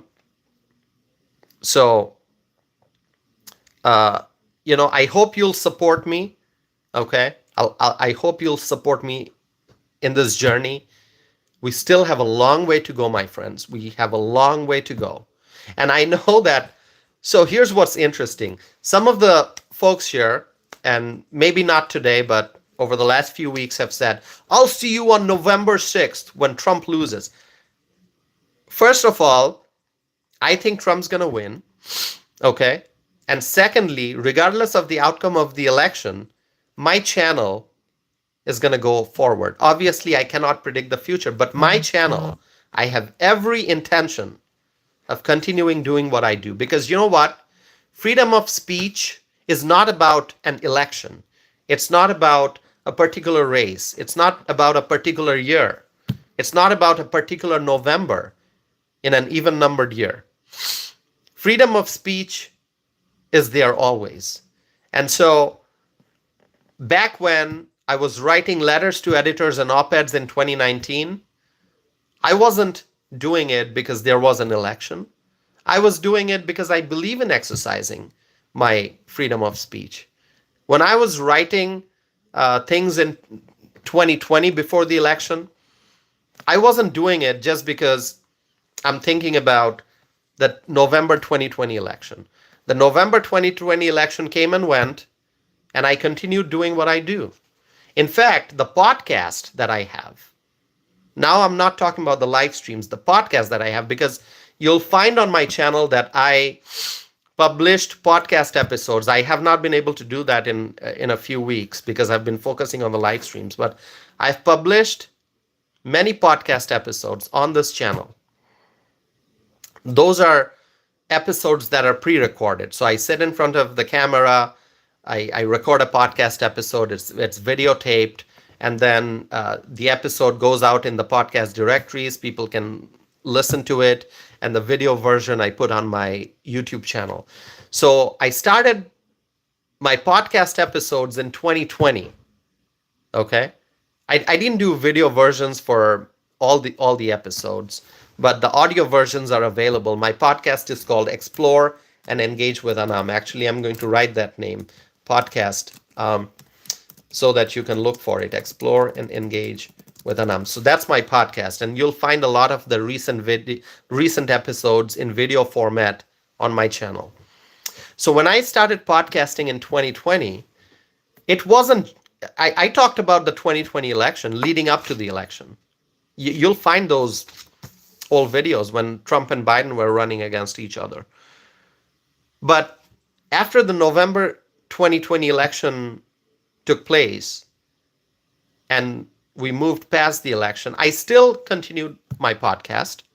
And then in 2022, we had a major, election year in Wisconsin because, like I said, there was a U.S. Senate race, there was a gubernatorial race, there were some really important races that took place.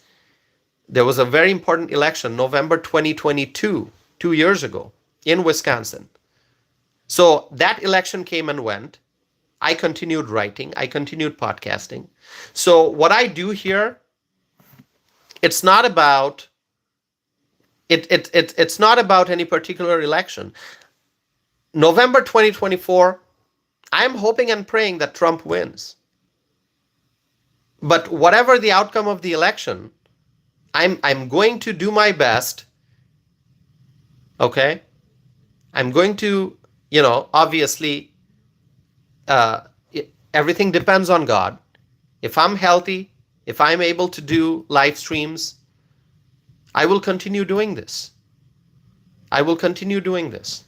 Okay? So anyone who's saying that, hey, I'll see you on November 6th, when they say that, they're actually hoping that Trump loses, and they're under the assumption that if Trump loses, I'm not going to be doing live streams anymore. I will be doing live streams. I will continue to do live streams. Okay? I hope and pray Trump wins. Okay? But there's no guarantee. There's no guarantee. If Trump doesn't win, this live stream's not going to end. I'm not going to run away and hide my face. I mean, if the people are thinking, if some of the folks are thinking that, oh, if Trump loses, this guy's going to stop coming in front of the camera. No, I will, once again, God willing, if I'm healthy, if I'm able to continue doing live streams, I will continue doing live streams. If Trump wins November 6th, I'll try to do a live stream so that we can all celebrate. If Trump does not win, I'll still be doing live streams talking about what's next. Okay? So anyone who's hoping and praying that I'm going to hide my face if Trump loses, trust me, I've been through enough elections. I've been in politics long enough to know how to move forward. Okay? What's going to happen if Trump loses is our country is going to be in deep trouble. That's what's going to happen. But it's not going to stop me from speaking. It's not going to stop us from speaking and from sharing our views and our thoughts. Okay? So really that's my message here. Anyone who's thinking after the election, I'm going to stop doing this, I'm not. I have no intention of stopping this. You know why? Because now it's not just about me here speaking. I have said this before many times that I feel like this is part of a community. This is a community of freedom-loving people. I'm connected to all of you. I'm grateful to all of you. Over the last few weeks and last few months, we have developed a kind of connection. You see me on camera. I see your comments. I have not seen most of you in person. I read your comments. I see your names, but I haven't seen you. I don't know what many of you look like, but I feel that there's a strong connection. And I hope you understand what I'm saying. Like when I read your names, I read your comments, I get a sense of your personality. When I read your comments, Just pick any individual. I have this understanding of who you are, what you believe in. And so it's becoming a community. Okay? And this community, I believe, is going to grow over time. This community is going to grow. If you really believe this is becoming a community, please let me know.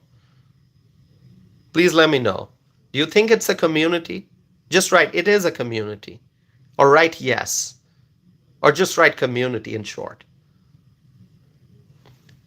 So this community is going to grow regardless of the outcome of the election.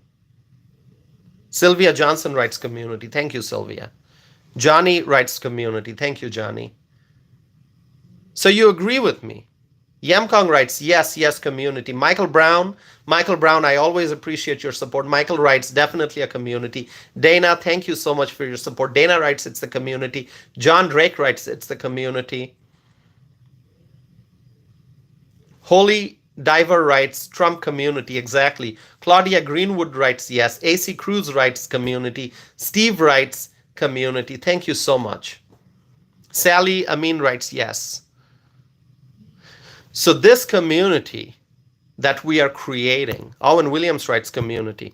This community that we have, I hope and pray, my friends, and it depends on you all, can we grow the size of this community? Can we grow the size of this community and reach more and more and more freedom-loving people? With your support, I think we can. I think we can. So, talking about November 2024,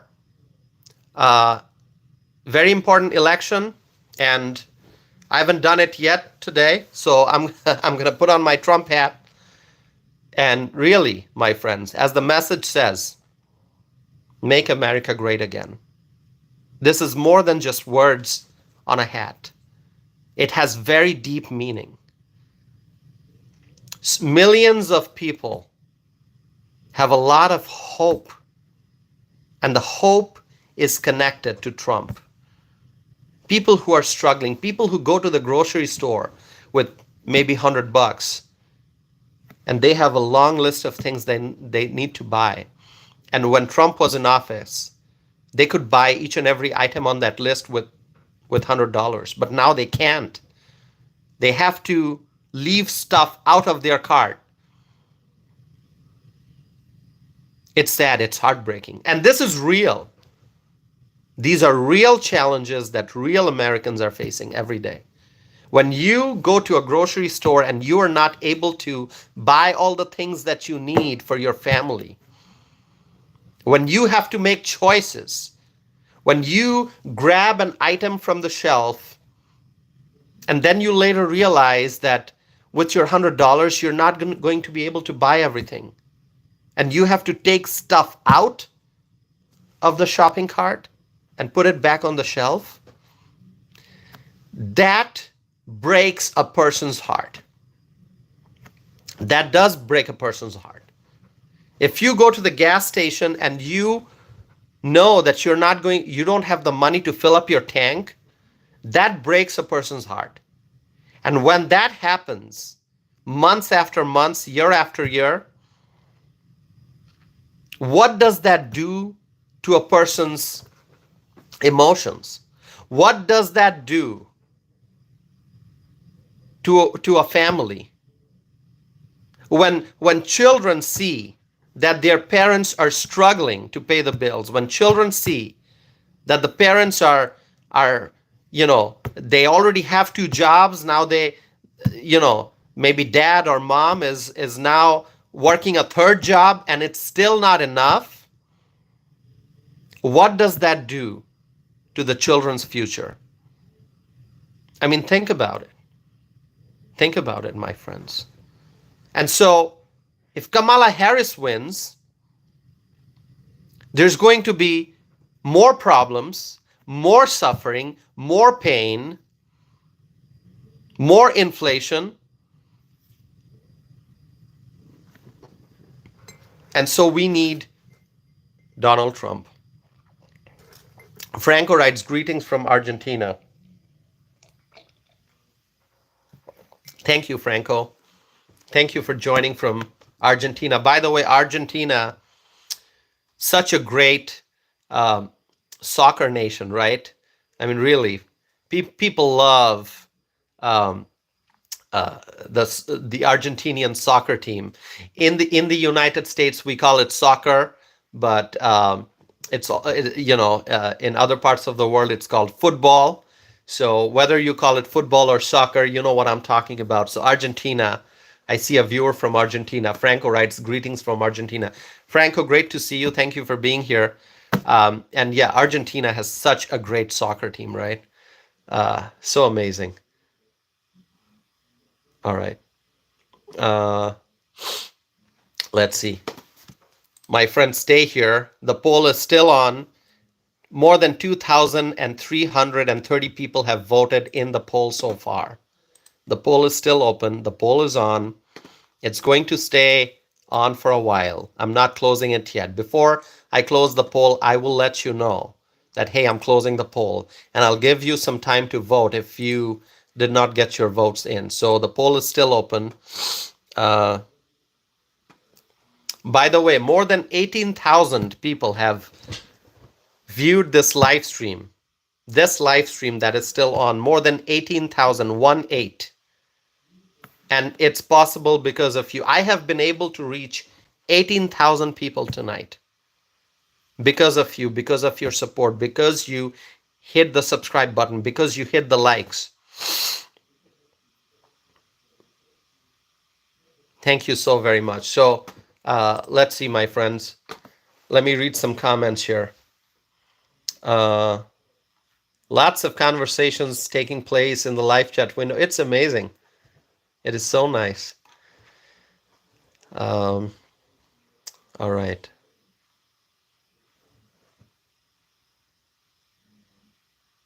So a viewer named Priya writes, "Can you sing some Linkin Park song?" Oh, Priya, I'm not a singer, but when I was a teenager, I I I love music. I love music from very different parts of the world. You know, Asian music, Western music, European music. I like all kinds of music. Um, so I'll tell you, Linkin Park is a band that I really liked. I still do. I listen to a lot of Linkin Park songs. It reminds me of my teenage days.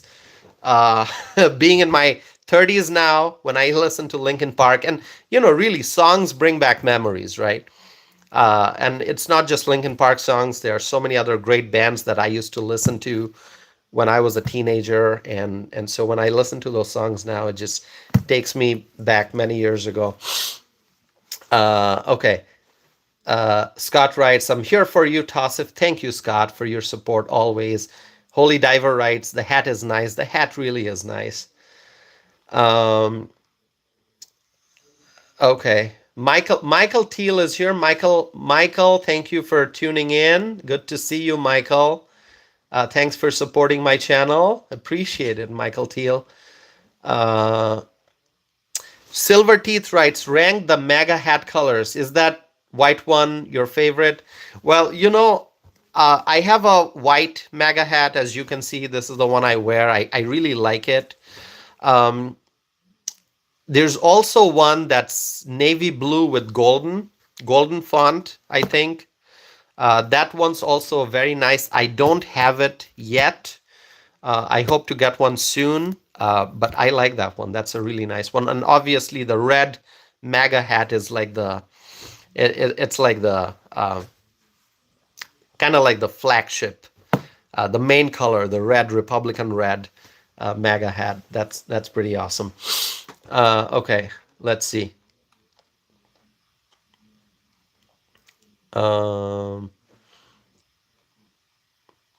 Let me read your comments.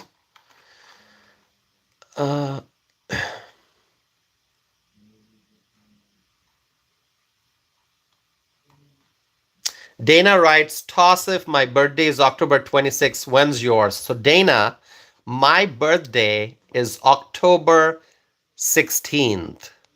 1/6, October 16th. Um, yeah, so that's when my birthday is. Thank you for asking. Molly writes, Trump Vance 2024. Thank you, Molly. Dana writes, excellent. Yeah, that's when my birthday is. By the way, still lots of viewers watching this channel. If you have any questions, you can ask me.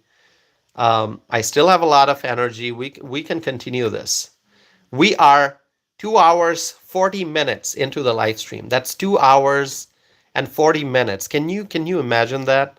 I mean, time just flies. I can't believe it's been 2 hours and 40 minutes. It's like you know, I enjoy this, and that's why I just sometimes lose track of time. Scott writes, toss if I email you, will you see it and reply? Scott, just send me an email. Yeah, send me. I'd love to hear from you. Thank you, you know, for asking that question. Yeah, send me an email. I would appreciate that. And by the way, if you email me, I can also add you to my e-newsletter list. I send out an e-newsletter. I try to send it out once every 15 days, but sometimes life gets so busy. It may be once a month also. Sometimes it could be three times a month, depending on how soon can I start working on an e-newsletter. And what I really mean by an e-newsletter is it's free. It's just an email that I send out to hundreds of people who are on the list to receive my e-newsletter. And I share my thoughts. If there are videos that I've published or, podcast episodes, I'll include those links there. I'll share some pictures about things that I've done, places that I've visited. It's just an email from me with things that I wish to share with people. I just put it all in an email. I send it out. So if you email me, anyone here, if you email me, I can add you to my e-newsletter list, and that way you'll get periodic updates from me. Let's see. Did I miss any comment here? Owen writes, October 9 is my birthday. All right, so we have quite a few October birthdays. Dana is October 26th. Owen Williams is October 9. I am October 16, so that's awesome. Jake writes, mine is October 23rd. All right, we have October birthdays here.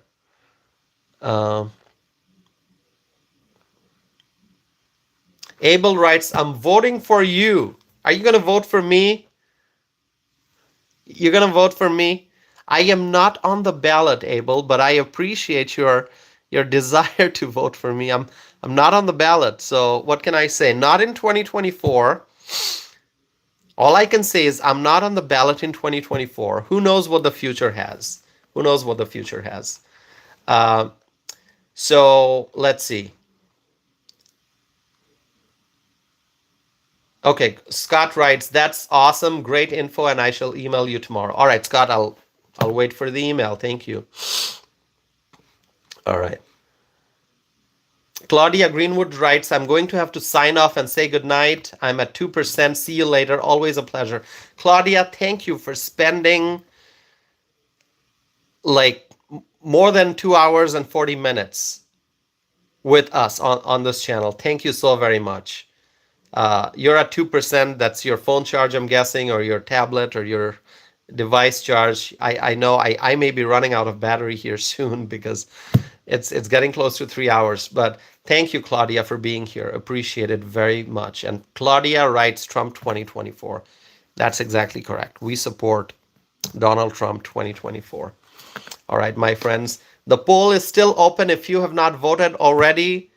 2,410 votes in. Can we get 90 more votes? Then I can say 2,500 votes have been cast. That'll be awesome. So I'm going to keep it open. There are people who are watching, people who are coming in. I appreciate that. By the way, more than 19,000 viewers have watched my live stream tonight. Wow. More than 19,000. Tremendous support. Tremendous support. I'm going to ask you all a different question. Dana writes, I love your suit. It's very nice. Thank you, Dana. I appreciate it. I really love this color. So thanks for liking it. I'm going to ask you a different question. Oh, Jake writes, I don't see the poll. Jake, the poll is right here in the live chat window. I think you should be able to see it. So I don't know what's going on.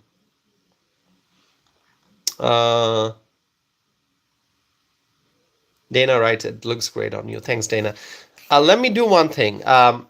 Let's talk about a different topic. What is your favorite book? Let me ask you, what's your favorite book? You can answer that. Fiction, nonfiction, any book, a book that you like. Share with me, what book do you like? By the way, I have this book. I gotta show you this. So hold on. I'm gonna show you something interesting. So a few months ago, I had the opportunity to meet Tulsi Gabbard, and I got this book.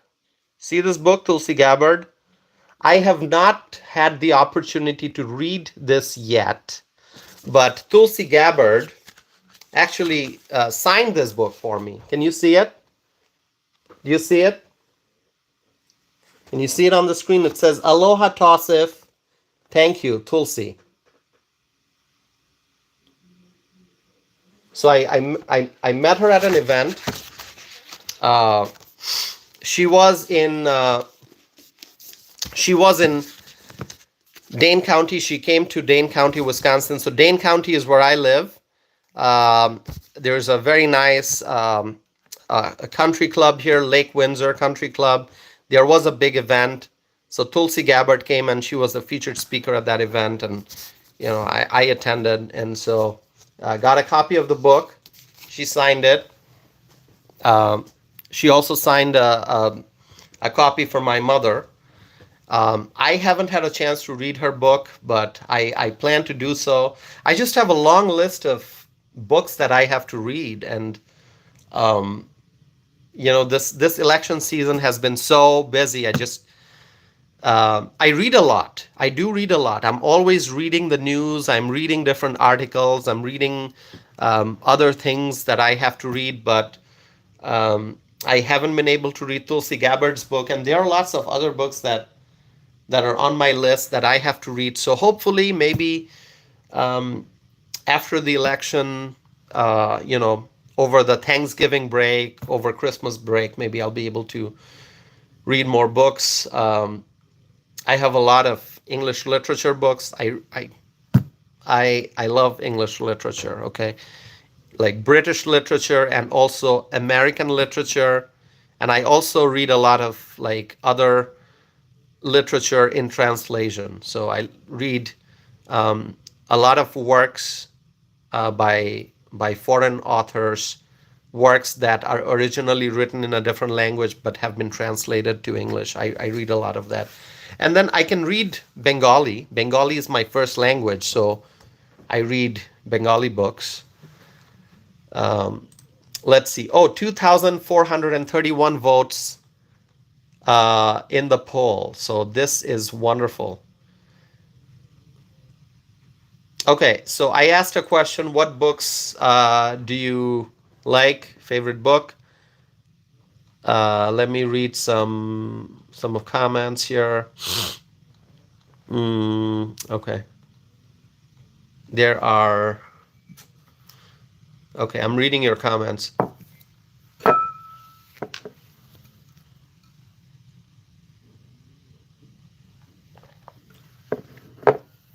Okay, I won't be able to read all the comments out loud, but I see some I see some book names here.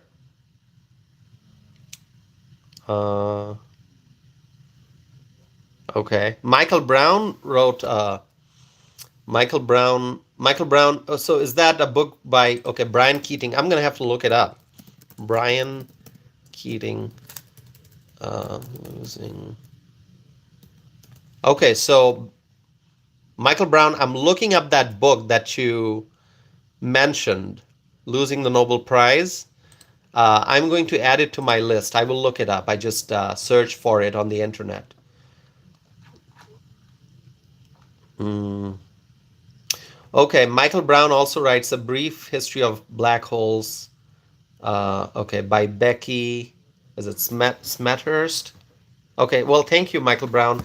I'm going to make a note of this, of these book names, so I can look them up afterwards. Thank you for the recommendations. Gerlina has a recommendation, a book recommendation. Yeah, if you want to send me book recommendations, please do so. I may not be able to catch all the comments right now, but after the live stream ends, I will be. I can come back maybe tomorrow, and I can read. I can make a note of all the book names that you're sending me. So please do so. One of my favorite books is by J.M. Kadzia. It's a Nobel Prize winning work, J.M. Kadzia. That's the author. The book name is Waiting for the Barbarians. Did anyone read that? J.M. Kadzia, Waiting for the Barbarians. What a wonderful writer. You got to read that book. J.M. Kadzia. It's by J.M. Kadzia. I think he is a South African writer. South African, but I think he's in Australia right now.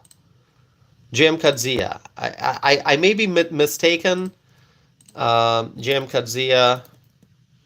Let's see. Hold on one second.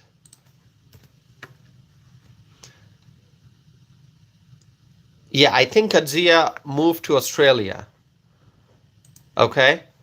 So Michael Brown, are you in Australia, Michael Brown? I just want to be sure. I think you are, but let me know. I don't want to assume. You are in Australia, right? Michael Brown?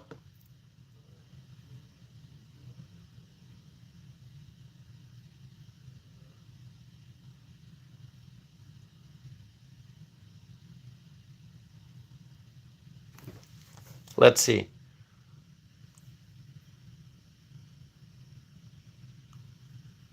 Okay, Michael writes, yes, I'm in Australia, Melbourne. So Michael, my favorite, one of my favorite books, as I mentioned, is Waiting for the Barbarians by J.M. Kadzia, and he's a South African author, but I think he moved to Australia. So really amazing book, Waiting for the Barbarians, Nobel Prize winner. So if you and it's not a very thick book. It's let me see if I have it somewhere here. No, it's somewhere in my shelf. Hold on. Oh, here. I got it. Hold on. It's right here. I'm going to show it to you. So this is one of my favorite books. Can you see it? Waiting for the Barbarians, winner of the Nobel Prize by J.M. Kadzia. If you like reading, and see, it's not a very thick book. Okay, not a very thick one. So if you like works of fiction, you will really like it. I loved it. I loved this book, and I have recommended this book to a few other people. So yeah, read it if you have time. It's really amazing, really amazing. Winner of the Nobel Prize. What more do I have to say, right? I also read a lot of Greek and Roman mythology. For those who may not know this, lots of Greek and Roman mythology. So yes, send me the book recommendations. I will go through the replay of the live stream and read the recommendations later on. Because I'm not able to make note of all the comments right now as I'm watching. By the way, 88 people still watching. This is awesome. We are getting close to 3 hours. If we are here for 6 more minutes, it's going to be 3 hours. Can you believe that? Isn't that going to be amazing? By the way, if I get If I get 7 more subscribers, I will be reaching the 3,400 subscriber mark. 3,400. So 7 people here who may be watching who have not subscribed yet, please subscribe. It's going to be amazing. Okay, 7 more subscribers and I'll be at 3,400. Okay, and I think I'll be here for at least 6 more minutes just because it'll be fun to reach the 3-hour mark for this live stream and to be able to say, we spent 3 hours together tonight. Isn't that awesome? See, we are in different parts of the world, right? Australia, and here we are in the US and in different parts of the US. And a viewer from Yemkong is from Japan, right? So people, and there was somebody from Cameroon, South Africa who tuned in. I don't know if the viewer is still here. So people from different parts of the world are watching, and it's just so wonderful. The community is growing. So I'm going to be here. I would love to reach the 3-hour mark.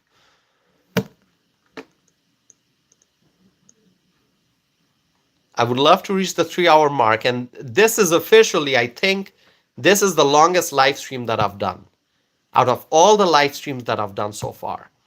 And 5 more minutes, we're going to cross the 3-hour mark, 3-hour time mark. I mean, what does that tell you? What does that tell you about Donald Trump supporters? Because I know there's, out of all the people who are watching, an overwhelming number support Trump. So what does that tell you about Trump supporters? What does that tell you about freedom-loving people, people who love freedom, right? We are united. We are united. Michael writes, I wrote the book down, Waiting for the Barbarians. Michael, I read the book more than once. I've read it twice and more. I read it fully twice and then I started reading it again. It's really amazing. It's really amazing. I know that there's also a movie that was made based on that book. So there's a movie named Waiting for the Barbarians, but I have not watched the movie. But really, if you read the book, it's just amazing. You're going to love it. Read it and let me know, okay? I don't know how fast you read. You might read it in a day or two, maybe in a few days. If you read it slow, sometimes I read slow. I pick up a book, read a few pages, I leave it. Might take me 2 weeks. Anyway, just read that book and let me know what you think about it, okay? Let's see. Steve writes, Trump 2024, pray for President Trump. Yes, absolutely. Absolutely.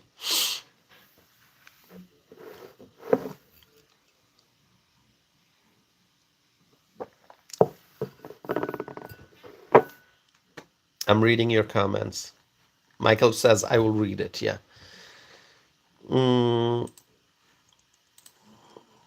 Give me 1 second. By the way, four more subscribers, my friends. 4 more subscribers, so I can get to 3,400. Now I'm requesting you, my friends, help me get to 3,400. Just 4 people out there. I know more than 100 people are watching. 4 people, and let me get to that. Let me get to that 3,400 milestone. Oh, 2 more. 2 more. I was asking for 4 more. 2 people subscribed. Now 2 more. So help me get there.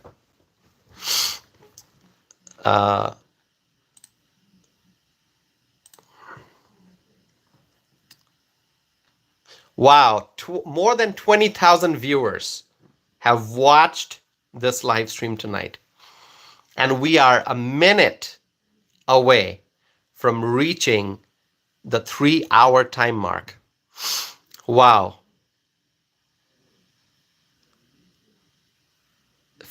less than 50 seconds from reaching the 3-hour time mark. This is officially the longest live stream that I've done. And in half a minute, it's going to be 3 hours.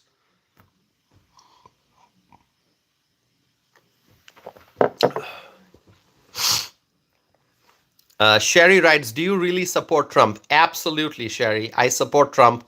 I voted for Trump in 2016. I voted for Trump in 2020. I'm looking forward to voting for Trump in 2024, this year, November. So, yes, I do support Trump. I strongly support Trump. 3,400 subscribers, my friends. Thank you. Thank you for helping me get to that point. Thank you for your support. Truly means a lot. Means a lot. Sherry writes, lost my sub. Sherry, did you unsubscribe? Did I lose your subscription? No, well, I'm at 3,401. So thank you. Okay. Don't unsubscribe. Don't unsubscribe. Yamkang writes, congrats. Thank you. Dana writes, he's doing a great job. I like chatting with him. Thank you, Dana. Thank you. Don't unsubscribe, my friends, please. By the way, the poll that I have going on, more than 2,500 people have voted in that poll. This live stream has crossed the 3-hour time mark, and my channel now has more than 3,400 subscribers. And this live stream tonight, well, we're into the early hours of the morning, has been viewed by more than 20,000 people. How amazing. How amazing. Thank you, my friends. Thank you so very much for your support. Thank you so very much. From the bottom of my heart, I thank you all. I thank you all for your support. Okay. Like I said, the key word is community. That's what we are. We are a community of freedom-loving people. My friends, thank you so very much. I'll close the poll now. I'll end the poll. I'm going to end the poll in a little bit, maybe in like 5 seconds. So vote if you have not done so already. And then I'm going to report the poll results. And then I will conclude the live stream. Okay. So the poll question is, do you think Donald J. Trump will win Michigan in the November 2024 presidential election? The choices are yes and no. I'm going to end the stream now. Okay. More than 2,500 people have voted, and 64% said yes, and 35% said no. So the question is, do you think that Donald Trump will win Michigan in the November 2024 presidential election? More than 2,500 votes have been cast in this poll that I conducted on my channel, and 64% of the respondents said yes, meaning 64% of the respondents think that Donald Trump will win Michigan in the November 2024 presidential election. 64%, that's overwhelming, okay? And 35% said no. All right, so Trump 2024, my friends. Thank you so very much for your support. Please stay connected to my channel. Subscribe if you have not done so already. You can tell that this community has tremendous energy because we have been here doing this live stream together for how long? More than 3 hours, 3 hours and 3 minutes. Okay? So when I say that you all give me energy, when I say that I see your enthusiasm, I see your optimism, and I get my energy from all the support that you give me. When I see you supporting my channel, when I see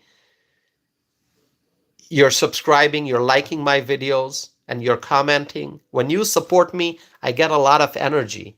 And this is an evidence of the energy that I get. I have been doing this live stream for 3 hours, and a lot of you have been here for the whole time or most of these 3 hours. So thank you so very much, my friends. It's past 2 a.m. here in Wisconsin. I'll try to go to sleep so that, you know, I can work tomorrow. It's going to be a busy day. Well, not tomorrow in the morning because it's already Tuesday. So in the morning, I have a busy day. So thank you so much. I really appreciate your love and support and encouragement. Thank you, my friends. I will end this live stream now, and let's support Donald Trump 2024, and let's make America great again. I wrote it. Trump 2024, make America great again. My friends, thank you all so very much. I will be back again.